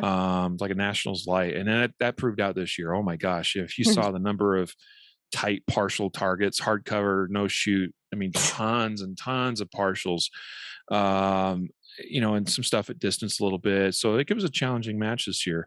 I did not do well. You shot nationals as a warm up for Area 2 then. Exactly. That's kind of how I'll be honest, that's kind of how it felt a little bit. Like there was, So nationals, obviously, I thought was I enjoyed nationals. I know that there was, some people had, this or that to say about it. There were some stages that were probably not the best. Probably the most controversial one was the, carrying the ammo can stage. And like, I totally get that and understand that. I think there was probably a better way of doing that stage than the way it was done. But I thought most of the rest of the stages were pretty good. Area 6, honestly, I really enjoyed Area 6. Partly because you were there. Oh, but just keep lying. No, I'm just kidding. I'd heard generally some good things about Area 6, and went there and thoroughly enjoyed that match. I thought it was a good match. The stages were great stages, and I really enjoyed shooting a match where I didn't have to tape a single dang target. That was awesome. Weird. Yeah. So that was good. Now we have some local like level twos. Our Colorado State Championship is a great match. Last year was held at the new Cameo Complex where a lot of the Nationals is going to be this coming year. The state match is going to be at that Cameo Complex again this year. It's great because you have a ton of bays and they're big bays, and so you can kind of pretty much do anything that you want at a range like that. It gives you a great amount of flexibility for building good quality stages. Yep. And they run, the staff that works the matches there is, top-notch staff as well. So, I would say our Colorado State match this year was a great one. And then my buddy Charlie Perez here locally puts on the Mile High Showdown, which I think that's just a fun match. Okay. It's not quite as nationally known, but the way it's done is really interesting. He sets up 6 stages that you basically shoot half the stages, and then everything gets flipped and changes it all up, kind of like how some indoor matches will do it. Yeah. But this is on an outdoor range, and there's a little bit more flexibility with how you can change things up. Some of the stages become completely different from what they were, and some of them, you still see some similarities from the say version A to the version B. But it's a fun match. Charlie does a great job running that match, and I think we're really fortunate here in Colorado to have him running that. Although I understand he's not going to run it in 2021 or 2022 because we have so many big matches happening locally. He's like, I don't want to pull away from staff needs to support the nationals and things like that. Yeah. So what's your favorite kind of stage to shoot? The burner. I always get excited. I'm just like, yes. It suits. Whether that's a strength or not, it's a strength for me. Like when I see a hoser stage, I'm like, this is my jam. I have a fast trigger finger, and I'm pretty good at calling shots at speed as well. So like, I love burning stuff down. It just suits everything about how I like to shoot really well. Yeah. But if I'm being honest, I like a good variety of stages. I kind of like the IPSC approach, like World Shoot, where it's like, long course, medium course, short course, and you just kind of like cycle through, these long to medium to short courses throughout, however many 20 some odd stages. I think is kind of a cool approach. And I'm not saying that's how every USPSA major match has to be, but I appreciate the short and medium course stages that I shoot that you're like, hey, this is only 14 rounds, but there's a lot going on here. Yeah. There's a good shooting challenge. So I really have an appreciation for, I like variety. I like shooting challenges. I don't like when, like, as much as I love hoser stages, if you gave me a match that was all hoser, that would be too much. And I would say this is lame. Like, we need to have some variety, because I appreciate the test of, we're going to have some distance stuff. It's a waste of ammo when I see a lot of hoser stuff too. I'll say that. I'm like, what is that testing me? You know what I mean? Mm-hmm. Yeah. Especially right now. Yep. So I like a good mix. Is honestly, my preference is for a good old fashioned hoser stage, but I like seeing, high round count, low round count, intermediate stuff kind of mixed in, as long as the stages are creative. And what I think is best in that regard is stuff that has options. Yep. Yes. My least favorite stages are the ones where it's like, force position. There's one way to do it. That's what I was. And everybody's going to do it exactly the same.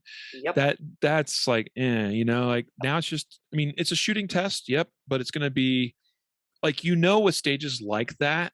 Yeah. That even when you throw down your best run, like, there's so many good shooters doing the same exact thing. Like, it just, I think the scores are just way, way tighter than what I'd like to see them, as being.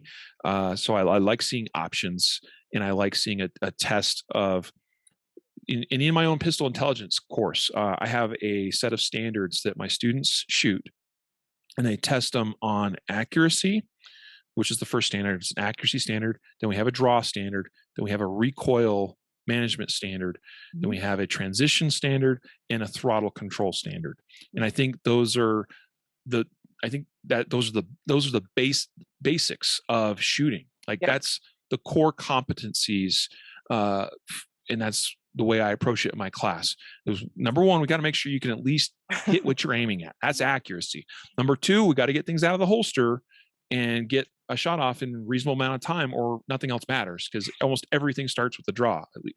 We do have some exceptions, obviously, in USPSA, but most often things start with a draw. So we got to be able to accomplish that. Then we got to have decent recoil control, recoil management. Yep. Right. And then we got to apply that to transitions between targets. And then you're going to throw in there recoil management, transitions, along with, oh, that's a small target, this is a big target, throttle control, right? So those are the 5 standards that students shoot in my class.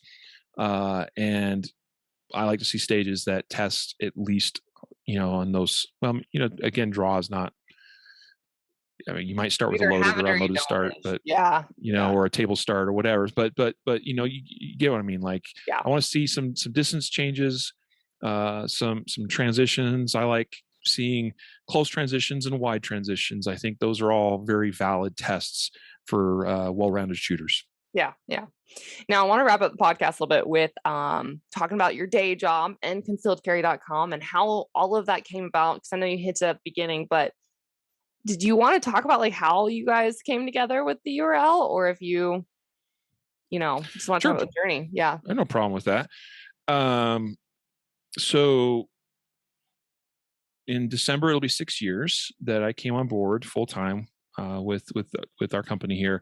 I was approached by my business partner, Jacob, who he and I, so originally the business was more tailored towards training. And really what it was like a network of instructors. So imagine this, like you have a lot of instructors in the industry that they just want to teach, but they don't want to be marketing classes and, handling administrative stuff. So our business model was kind of, hey, let us handle more of the administrative and marketing side of your business.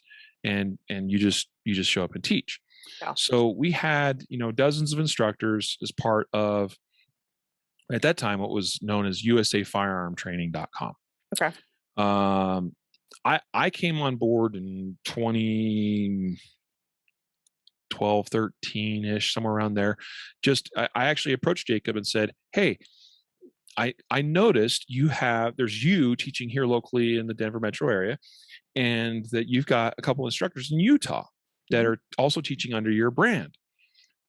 I'm like, I'm just getting started. I don't really want to have to figure out going out and, marketing and finding, customers.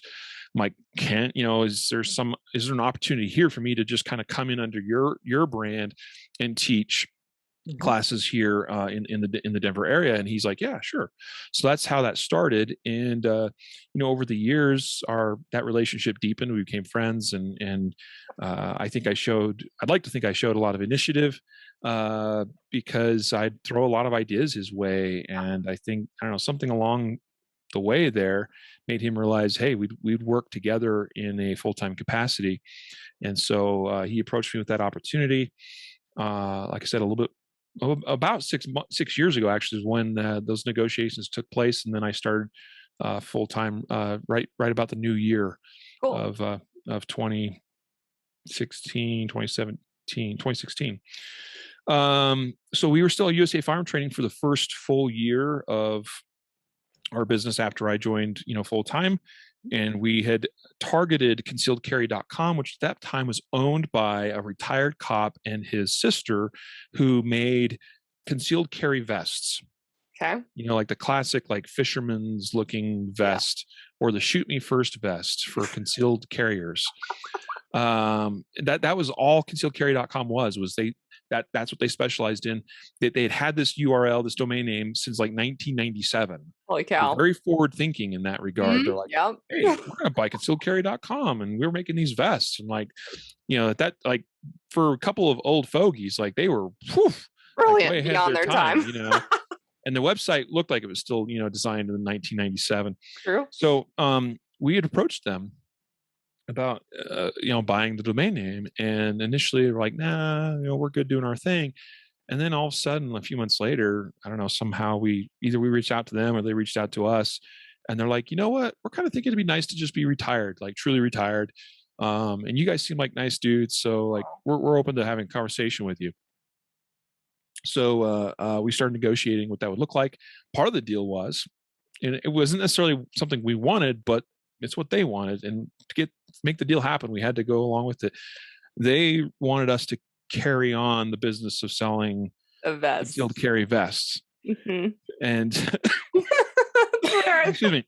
So we agreed to that, and for a pretty substantial sum, we bought ConcealedCarry.com. Yeah. And that, so we officially started rebranding that in January of 2017. Cool. And again, we were still very heavily focused on the training side of things. We still, even to this day, have like 40-ish instructors nationwide that teach classes under our umbrella. But that's a small sliver of our overall revenue now, compared to right now it's online product sales and then a little bit recurring memberships. Yeah. Have our membership program, which grants people access to members only content and events and discounts and other various things. And so it's been going. I mean, I'm incredibly blessed to make this my full-time gig and to still have this gig. I'll tell you, when we first did this, it was sort of we'll see if this works out. If it doesn't, I'm going to have to go back to what I was doing, which at that time was I was running a small construction business. And I even now I still kind of have a lot of my tools and equipment and things from that business. Not because I think I'm going to need to fall back on that, but because I'm too lazy to go through and catalog it and probably sell it. And some of it I'm like, but I might do this remodel project now, so I might need that. So, but for a while there, I threw everything in a storage unit because I was like, if this doesn't work out, I'm going to have to fire up the construction business again and get back to that or something. You're like a female with a private apartment if this doesn't work out. That was. Yeah, again, I got 5 kids and a wife I got to keep fed and happy, and so you gotta have a game plan. Even with all of that, my wife has been incredibly supportive and still has questioned things at times when I'm like, hey, when I quit my job before I started my construction business, she was like, I don't know about this. She thought I was insane. Right. And then we finally kind of build to where that business was. Well, I mean, I was doing pretty well with the construction business there for a while, but like we got to a place that it was just just churning the machine. It was just just stuff was working, more or less, more predictable in terms of our income. And then all of a sudden Jacob's like, hey, forget that, because you're not going to have the time to do that and this. So I want you to come and do this other thing. And I was like, that sounds like fun. And it sounds like something we can build into something awesome. Yeah. And is in line with my passion of, shooting and instructing and things. And fortunately, it has worked out. I mean, we've built it to where it was just me and him for a while. And now we've got, we're actually a little bit light on employees right now. We've had a couple that have left for other opportunities. And we've kind of been like, well, maybe we're going to see if we can not backfill those positions just yet. But I think we're at 10 or 11 employees right now. Okay. We got a couple of guys that handle customer service. We got a guy, we used to be, we got 2 guys, customer support, 1 guy full-time in the warehouse shipping stuff. And the guys in the customer support team, kind of help out a little bit too with, shipping needs as they arise. We got a social media manager, also does a lot of our marketing stuff. We got 1 guy that just does a lot of our filming and video editing. Cool. We got our managing editor of the website, all the editorial stuff. and there's me and Jacob. I feel like I'm missing somebody. Brian, that runs our medical division. We launched a whole new brand a little more, almost 2 years ago now, Mountain Man Medical, which has been our fastest growing part of our business, selling trauma kits and that kind of thing. Yeah. And Brian oversees all of that. So, Cool. it's been a wild ride, to go from this small gig to like running an actual legit company. Yeah, absolutely. Now, when did the Concealed Carry podcast like come into play? Yeah, that's almost 6 years old now. About a month or two after I started working with Jacob full time, I said, "Hey, we should start a podcast." He was like, "What? Like, what are you smoking, man?" Like that was not something that was on his radar at all. Yeah. At that time, I was a big time consumer of podcasts. I was really heavy into photography, actually. So I was listening to tons of photography based podcasts. Okay. And I liked the format. And I remember thinking that there was nothing specific to concealed carry at that time in the podcast space. There was one podcast that had started a few years before that was called the CCW podcast, but it had died out. They hadn't published a new episode in a couple of years. And I went and listened to a couple of them, and I was like, ooh, those are kind of rough to listen to. So I was like, I'll bet we could start a podcast. And we talked about names, and we're like, let's just call it the Concealed Carry Podcast. Yep. That's what I went with my business name. I'm just going to call it the same thing. Call it a day. There you go. Simple. Although we didn't have the ConcealedCarry.com website yet. Oh, at the time. This is cart before the horse. Okay. Yeah. But we kind of knew where we wanted to go, and from just like a pure like search engine optimization standpoint, even just like Concealed Carry podcast is pretty hard to beat if you're going to be talking about like concealed carry type stuff. Yep. So that's what we named it, and we launched our first episode in like the beginning of February of 2016, I think it was. Yeah. Okay. And now almost so in February this coming year, it'll be 6 years. By that point, it'll be over 600 episodes. Over 6 million downloads. Yeah, we do. I think we're doing pretty well. I mean, like, it's been a wild ride. I mean, right around the year 5 mark, we hit 5 million downloads, 500 episodes, 5 years. It was like all of that lined up really closely. It was kind of an interesting thing. Yeah. Well, who's been like your favorite guest you've had on? Oh, wow. It's hard to play. It's like, asking which of your children's your favorite. Bullshit. You have favorites. I'm going to say that. Everyone does. Let's see. Riley blush. Let me see. Who's my favorite podcast guest? Or just a few. Like, what was like something you were stoked about interviewing, or, maybe you fangirled over a few? There's been a lot. It's like, I'm actually like racking my brain. I'm like, who all have we had? There's been a ton of people we've had on the podcast. I mean, one of the most memorable was like the first one. Yeah. Because that was kind of a big deal for us at the time. Now, to be clear, we intentionally launched our podcast to be content focused and not so much like personality or celebrity focused. Okay. Yep. So it was never really intended to be like an interview show. Mm-hmm. It was more like we identified a target market, which is going to be more entry level, beginning level type concealed carriers. And so we wanted to communicate stuff that we thought would be helpful for those people. Yep. And I do think that's been part of our recipes for success.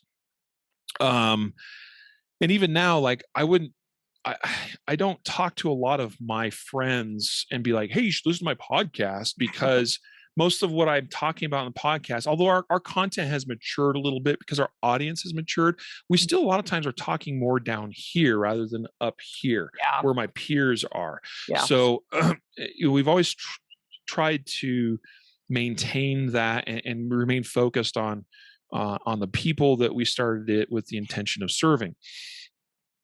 Which again, I think is why it's been successful as it has been. But we were about 70 some odd episodes in, and at that time, kid we hired to do customer support, and he still works for us and is our customer support team and warehouse manager. Okay. Took a chance on this he was like barely out of high school, but he was a go-getter. His name's Sam, and he's great kid. And now he's married and has a kid and just bought his first house, like American success story. Okay. And we took a chance on hiring him. We're like, he's not very experienced, but we like him. And here he runs our entire customer support and warehouse operation. Cool. He's awesome. Sam one day is like, would you guys be interested in interviewing Kyle Lamb on your podcast? Like, my dad knows him.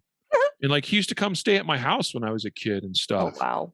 And we're like, sure. Put us in touch with Kyle Lamb. Kyle Lamb was our first interview guest. Cool. On the podcast. You did. And that was memorable. And I, really enjoyed that. And it still stands out in my mind. And Kyle is, has become a friend and really I think the world of Kyle, and everything he's done, and in the brand he's built, speaking of, building companies and building brands. So, I guess I'd have to throw out the first one. There you go. That one. I like it. Kyle's my favorite. I told you have a favorite. I have one more question on podcast stuff. So we're speaking to people that would want to start a podcast. Maybe they're dreaming of it. Maybe that's their goal one day, right? Yeah. So a couple questions. Why does consistency matter when making a podcast? And what is like the bare minimum someone needs to start a podcast? Well, consistency matters because you're building an audience. At least that's the goal, is to build an audience. And that audience, they will stop listening when you stop putting out content. It's kind of like think of your favorite television shows. Now they typically have a season, right? And then there's usually a break between, seasons. And that is an approach that some podcasts take, and they do that successfully because they manage the expectation that, hey, we're starting this season, and then between seasons there'll be a short break or whatever, and like that expectation is managed. I actually kind of wish we had taken that approach when we first started, because there have been a few times where it's gotten kind of difficult and even almost necessary to sort of take a break. But we have more or less pushed through a lot of that, and we still consistently release about 2 episodes a week. There's been a few exceptions. Like we had, my business partner Jacob got really sick a few months ago. We had our first ever Guardian conference, which was a training conference we did in September. And there's just sort of this perfect storm of all these things, crashing at the same time necessitated. It wasn't intentional. It's just, we just didn't have the time to put out the podcast for like the whole month of, I guess it was September. And, we actually finally started getting messages from listeners like, it's been a while, guys. Oh my gosh. Because we had set the expectation, we've been doing 2 episodes a week for like ever, with a few exceptions here and there. Anyway, so it's important that consistency is important. Whatever that consistency is, the expectation needs to be communicated, needs to be managed. And if you will stick with it, it's sort of like the old adage, if you build it, they will come. Right. And that's what has to happen, is you have to, like, starting a podcast is hard because like you were telling me before we got started today, like, well, we've had this many downloads so far. And you know what? Like, on the one hand, you might be like, that doesn't sound like that many. And it's not, it's not growing as much as what I would have hoped, or this or that. But I'll say this much. There are a gazillion podcasts that start and die before they even reach episode 10. And there's a gazillion podcasts out there that start and die before they reach 500 downloads. And you can go look up all the statistics that are out there about some of this stuff, because it's hard. Yeah. It's hard to do. Yep. Single, no kids. It's easy. But like, to stay, motivated with it and to continue doing it and to maintain that consistency. It's hard to do. And so, like, what you've done already Kenzie, is like phenomenal because you're already like episode 50 and you've had thousands of downloads.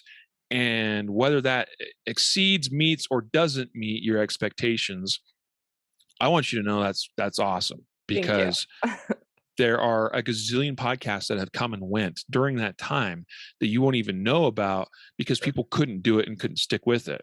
True. Thanks. And so, like, if you build it, they will come. True. Now, the other thing, like, what are the bare minimums of what you need? I think that you need to find, for when you're thinking about starting a podcast, you need to identify your niche. Yep. What is that going to be?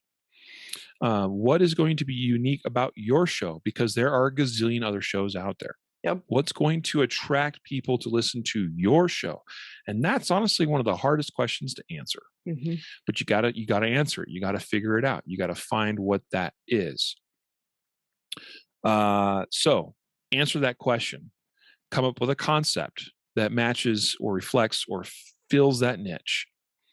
And then a couple of other, I mean, you need some obviously basic equipment. Okay. Mm-hmm. But in today's age of technology, it's pretty low barrier of entry as far as, like, you can get a USB microphone of some sort that plugs into your computer, and use any number of free softwares even out there to record directly to your computer, whether that's GarageBand on a Mac, or you could be using iMovie. Yeah. Well, that, or I was trying to think, there's a freeware audio editor thing. It's escaping me, but anyway, yeah, you just plug in a mic and you do the thing. Now, if you're going to do, I think there's a couple of different ways of doing a show. I think there are some podcasts out there that are very successful at just an individual or maybe two individuals just having conversations about various topics. Mm-hmm. Okay. And then there's shows that are more like interview shows, like yours. Yeah. And those are all valid formats. Okay. But again, you still got to figure out what about your podcast is going to make it unique, that's going to make people want to listen to it versus something else. Yep. Okay. And it's important, I think, that you stay true to whatever that concept is that you create. Now, I think it can evolve over time. Yeah. But you can't do one thing at the start and then suddenly be like, oh, we're going to do this. Yeah. Because you're going to lose everybody that, you know, that's listening to you. So, because I think of that with my own podcast, like, we've evolved with it because our audience has evolved with us. Yeah. And we have some listeners that have been with us since the very, very, very beginning. Cool. And we get some people that start listening now, and they might go back and listen to the beginning and be like, oh, this is a little different than what it is now. In some cases, that's okay. Like, I think I've had people, and I like pity their souls, but they're like, I found your podcast just, whenever. And I went back and listened to every episode to get caught up. And I'm like, oh, wow. Like, you are a dedicated soul. And I am so, so, so sorry, but, like, thank you. And, right. I'd like to think that things have evolved in the right direction, in a good direction, and that there's a reason why it's better, hopefully better now than it was then. But I also think that that's a tribute to that. We created, whether we found a formula or not, we created a formula that has worked for us, and we've generally stuck by that formula. Some rules we established with our podcast was we would never have more than 3 voices on an episode at a time. And the reason for that is there's plenty out there that have like 4, 5, 6, 8 people. Yep. And as a listener, that is overwhelming if there aren't very clear guidelines and rules in place as to how people speak or when they speak. Yep. Otherwise, it's just a chitter chatter, noise box. Yep. And so that was one thing we established. And I think that's been important. Audio quality is important. It doesn't have to be the best audio quality. In the beginning, I was really concerned about making it like, oh, it's got to be perfect. It's got to be perfect. And I would spend hours editing a single episode to make sure the audio quality was spot on. And I do think that was probably more important in the beginning as we were getting started. But I got to a place where I realized, you know what, there's this happy medium between it's good enough quality that people listen, because if there's poor audio quality, turn They're off, out. right? Yeah. Right. So it's got to be good enough, but it doesn't have to be perfect. Yeah. Okay. So I don't have to kill myself by spending hours and hours of time to make the audio as good as possible. So, and that's important too, because people will get burned out because they put way more time into producing even a single episode than what it's probably worth. Yeah. And so like everything is always a balance of time and resources. And if you are overworking yourself in the time department to put together something that, that's where someone's like, oh, I spent all this time and only got 75 people it downloaded. Right. Then you're like, this isn't worth it. Right. Yeah, you're right. It's not worth to spend 6 hours producing a 1 hour episode that only 75 people are going to listen to. Yeah. So, so you gotta make sure, you gotta find that, you find that balance. So I'm at a place now where, oh, that's another rule. We decided our episodes would be a target length of an hour. Occasionally we'll go a little bit longer. Some of ours are a little bit shorter, but that's our target. We wanted to be digestible in length. I think 2 hours is fine for a lot of shows. But there are some out there that are like 3, 4, 5, 6 hours long. Yeah, it's a lot. It's a lot. I've downloaded take me a plane rides. Yeah, that's all. It's gonna take me a whole week just like on my commute or whatever to listen to. That's a bit much for some people. So it's kind of establish some rules of that you're going to operate within as a podcast, and then try to figure out how to be as efficient as possible so that you don't burn yourself out. So I'm at a place now where we record a 1 hour episode, and it takes me, and it depends, because sometimes we have some things we have to clean up. Edit, yeah. But at the fastest, it's like 25-30 minutes, and at the longest, it's maybe 2 hours. In the case of like some where I have a guest maybe that's on that has like terrible background noise, and I go through and kind of clean some of that up. I still use the same microphone that I started with. I was telling you before, like 6 years ago, is a $70 microphone. Yep. Don't change it. It works. It sounds wonderful. Is it the best ever? Is really there, this other Windig fancy schmancy microphone that I could spend $200 on that would be mildly better? Yeah, probably. But the same as a firearm. Get out there, get shooting. It comes down to skill too. Yeah. And I do know there's some audiophiles out there that'll be like, yeah, and they can they can even articulate these little nuanced things about how this sounded better than this or that, or if you did this would be, you know what? You are not my target audience. I'm glad you listen. And if you continue listening, that's awesome. My target audience does not care. Yeah. They want the info. As long as it's good enough audio quality. Then they're good. Like that it's taller, that you can listen to it and enjoy it. That's the standard we need to meet. Yeah. I like it. Now, my final question is, what advice do you have for someone wanting to work or start a business in this firearms industry, whether it's now, whether it's in the future? What would you tell them?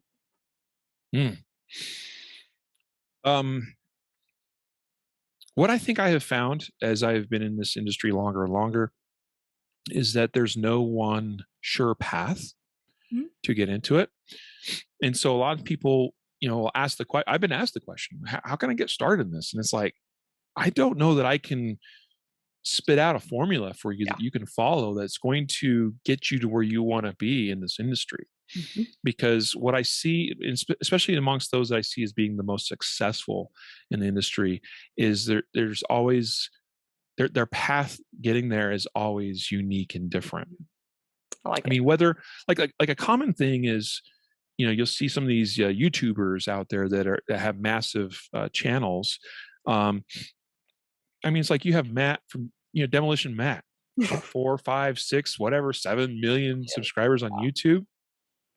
Just creating entertaining firearm, generally positive content. Like he's a veterinarian, as his day job or whatever, or was. I don't know if he's still doing that. You can't write a formula for that. Like, hey, you're going to go start this YouTube channel, and this is what you're going to do X, Y, Z things, and be, if you stick with that, in 5 years, you're going to have 5 million subscribers. We can't map that out. It Yep. doesn't always work out that way. And some people and some people come to the table with very well planned, like let's say a business plan. They're like, I'm going to do this, and then I'm going to do that, and then I'm going to do this, and and it's going to turn. It doesn't always pan out. Like I've seen people start podcasts and fail, YouTube channels and fail, websites like blogs, like firearm related blogs, and fail. Mm-hmm. Okay, so it's such a challenging question to ask. I think you need to ask yourself the question of where do you really want to be in the industry? I mean, just as one example, like a common way that some people have come into this industry in more the classical sense is that they've gone off and they've gotten training in, say, a trade school or something, to where like they know how to run or operate machinery. Mm-hmm. Maybe a gunsmith school or something, and they managed to get a job with like a manufacturer like Smith & Wesson or Sig Sauer or something. And you know what? Sig Sauer's always hiring. You're gonna have to live in New Hampshire, and you're gonna have to work your way up from the bottom, making not much better than probably minimum wage. But you can probably get a job assembling parts or pieces. If you're a little bit more skilled and you've got some machinery experience, you can run a machine and start up a little bit higher and a little bit better pay, but it's still going to probably be kind of a crap job for a while. Yep. Just like a lot of other common jobs in name your industry. But if you'll stick with it and prove yourself and look for opportunities, you see people that now are at their trade shows and are working their booths and are in various sales or marketing type level positions that started at the bottom and worked their way up. Yeah. And you have a lot of people that come into the industry that come in through their experience and education in sales and marketing. Yeah. See a lot of people come in the industry that were working sales and marketing jobs in other industries and then just happen to be in the right place, right time, right opportunity to get a job that kind of laterals them over into some kind of firearm manufacturer or sales job or whatever. Mm-hmm. But again, you got to ask yourself, like, where do you really want to be? What kind of job do you want to be doing? Do you want to just be a firearms instructor? Well, okay, go get your NRA cert, because that's as kind of silly as it is, like that's the base standard that like you just pretty much have to have. Mm-hmm. At the very least. Like I'm teaching at this Youngstown, Ohio class I've got up on the calendar next spring or whatever. That range requires an instructor that teaches at their range to have an NRA cert. Yep, even though they have no idea that it's almost meaningless. And that's because their insurance requires basically dictates that, and stuff like that. So go get your NRA cert, and but and if you want to go get some other certs, like fine, knock yourself out. But what's way more valuable to you as a budding instructor is find. Well, number one, take as many other instructors courses as you can from a variety of them, and look for those that are kind of like on the national circuit, because there's a reason why they're on the national circuit. Yeah. Right. And plus there's that name recognition that when you start putting together your own bio, you're like, well, I've trained with Rob Latham. I've trained with Mike Seeklander. I've trained with Tim Herron. I've trained with, all these different individuals, and people can look at that and know what that means. Like, like Riley's done, like that means something. That pedigree, if you will, means more than the certifications do a lot of times. Okay. So do that. Train with as many people as you can. That's going to expose you to a variety of teaching styles, a variety of curriculums, help you put together your own curriculum, and make you a better teacher as well.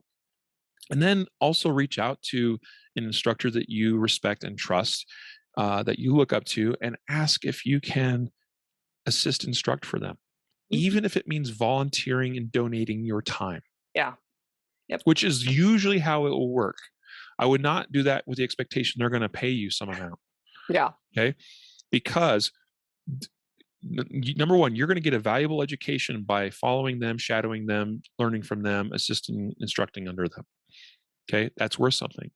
And in exchange, you're giving them your time to help them and be an extra set of eyes on the line. Yep. So that'll get you started in the instruction space. And that's the way I would go. Get the basic certification, train like mad. Well, maybe train like mad, then get certification, which I don't really care. Again, anybody can get an NRA certification. Okay. So even if you just picked up a gun last week, this week, you can be getting a certification. It really doesn't matter to me.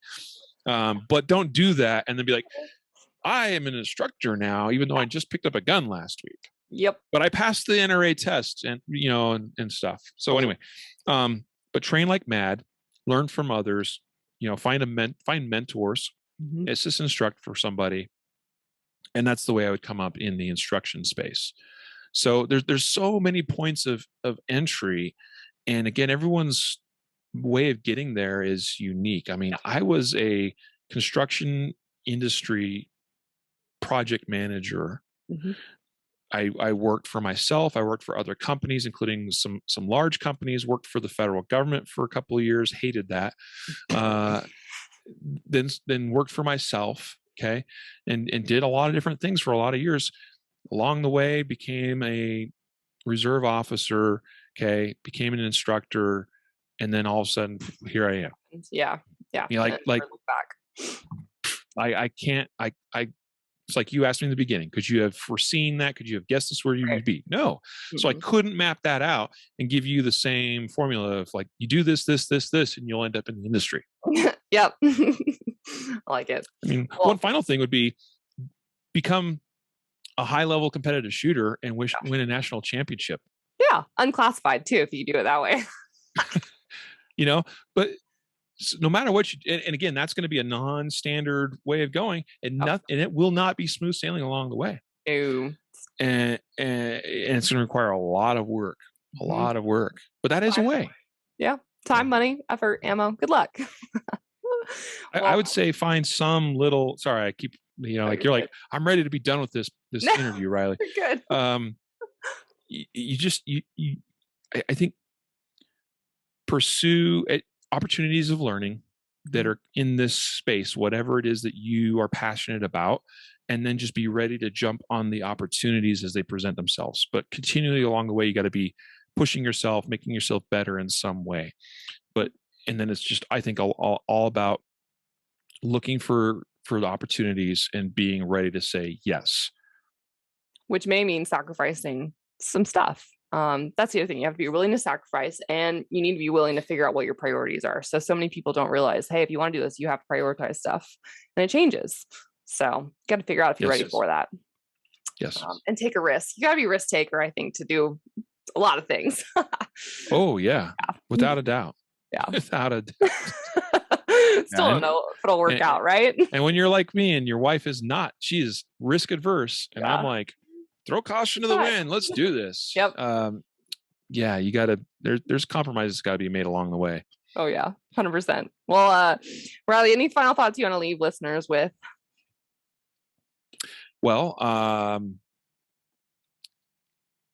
final thoughts. I appreciate you honestly just giving me the time to be on your show today, and I appreciate everything that you stand for in this industry, because I think you present a very positive. You're a very positive personality in this industry. Thank you. I didn't pay him to say this, guys. Hey, well, okay. So here's the thing. I'm on your show, so and I run another podcast, and I know this kind of thing is not easy. So I come here and I can give you some props. And yeah, so I appreciate that, because there can be and often is a lot of negativity in this industry. Whether you see it openly or not, it unfortunately is there. And the longer you're in this so-called industry or community, the more you become aware and see some of that. And so follow Kenzie's example. That would be my final words. Be a positive force for good. Be an honorable person. Okay. That's not looking to use others to get to some place. That goes, by the way, for sponsors as well. People come into the shooting sports and are like, oh, I'm going to get sponsors. And don't be a taker, be a giver in this industry. And never expect to get stuff. Yeah. Agreed. And so, and just be a good human being, whether you live by and abide by the Bible or biblical type concepts, like whatever that it means to you, like just be a good human being.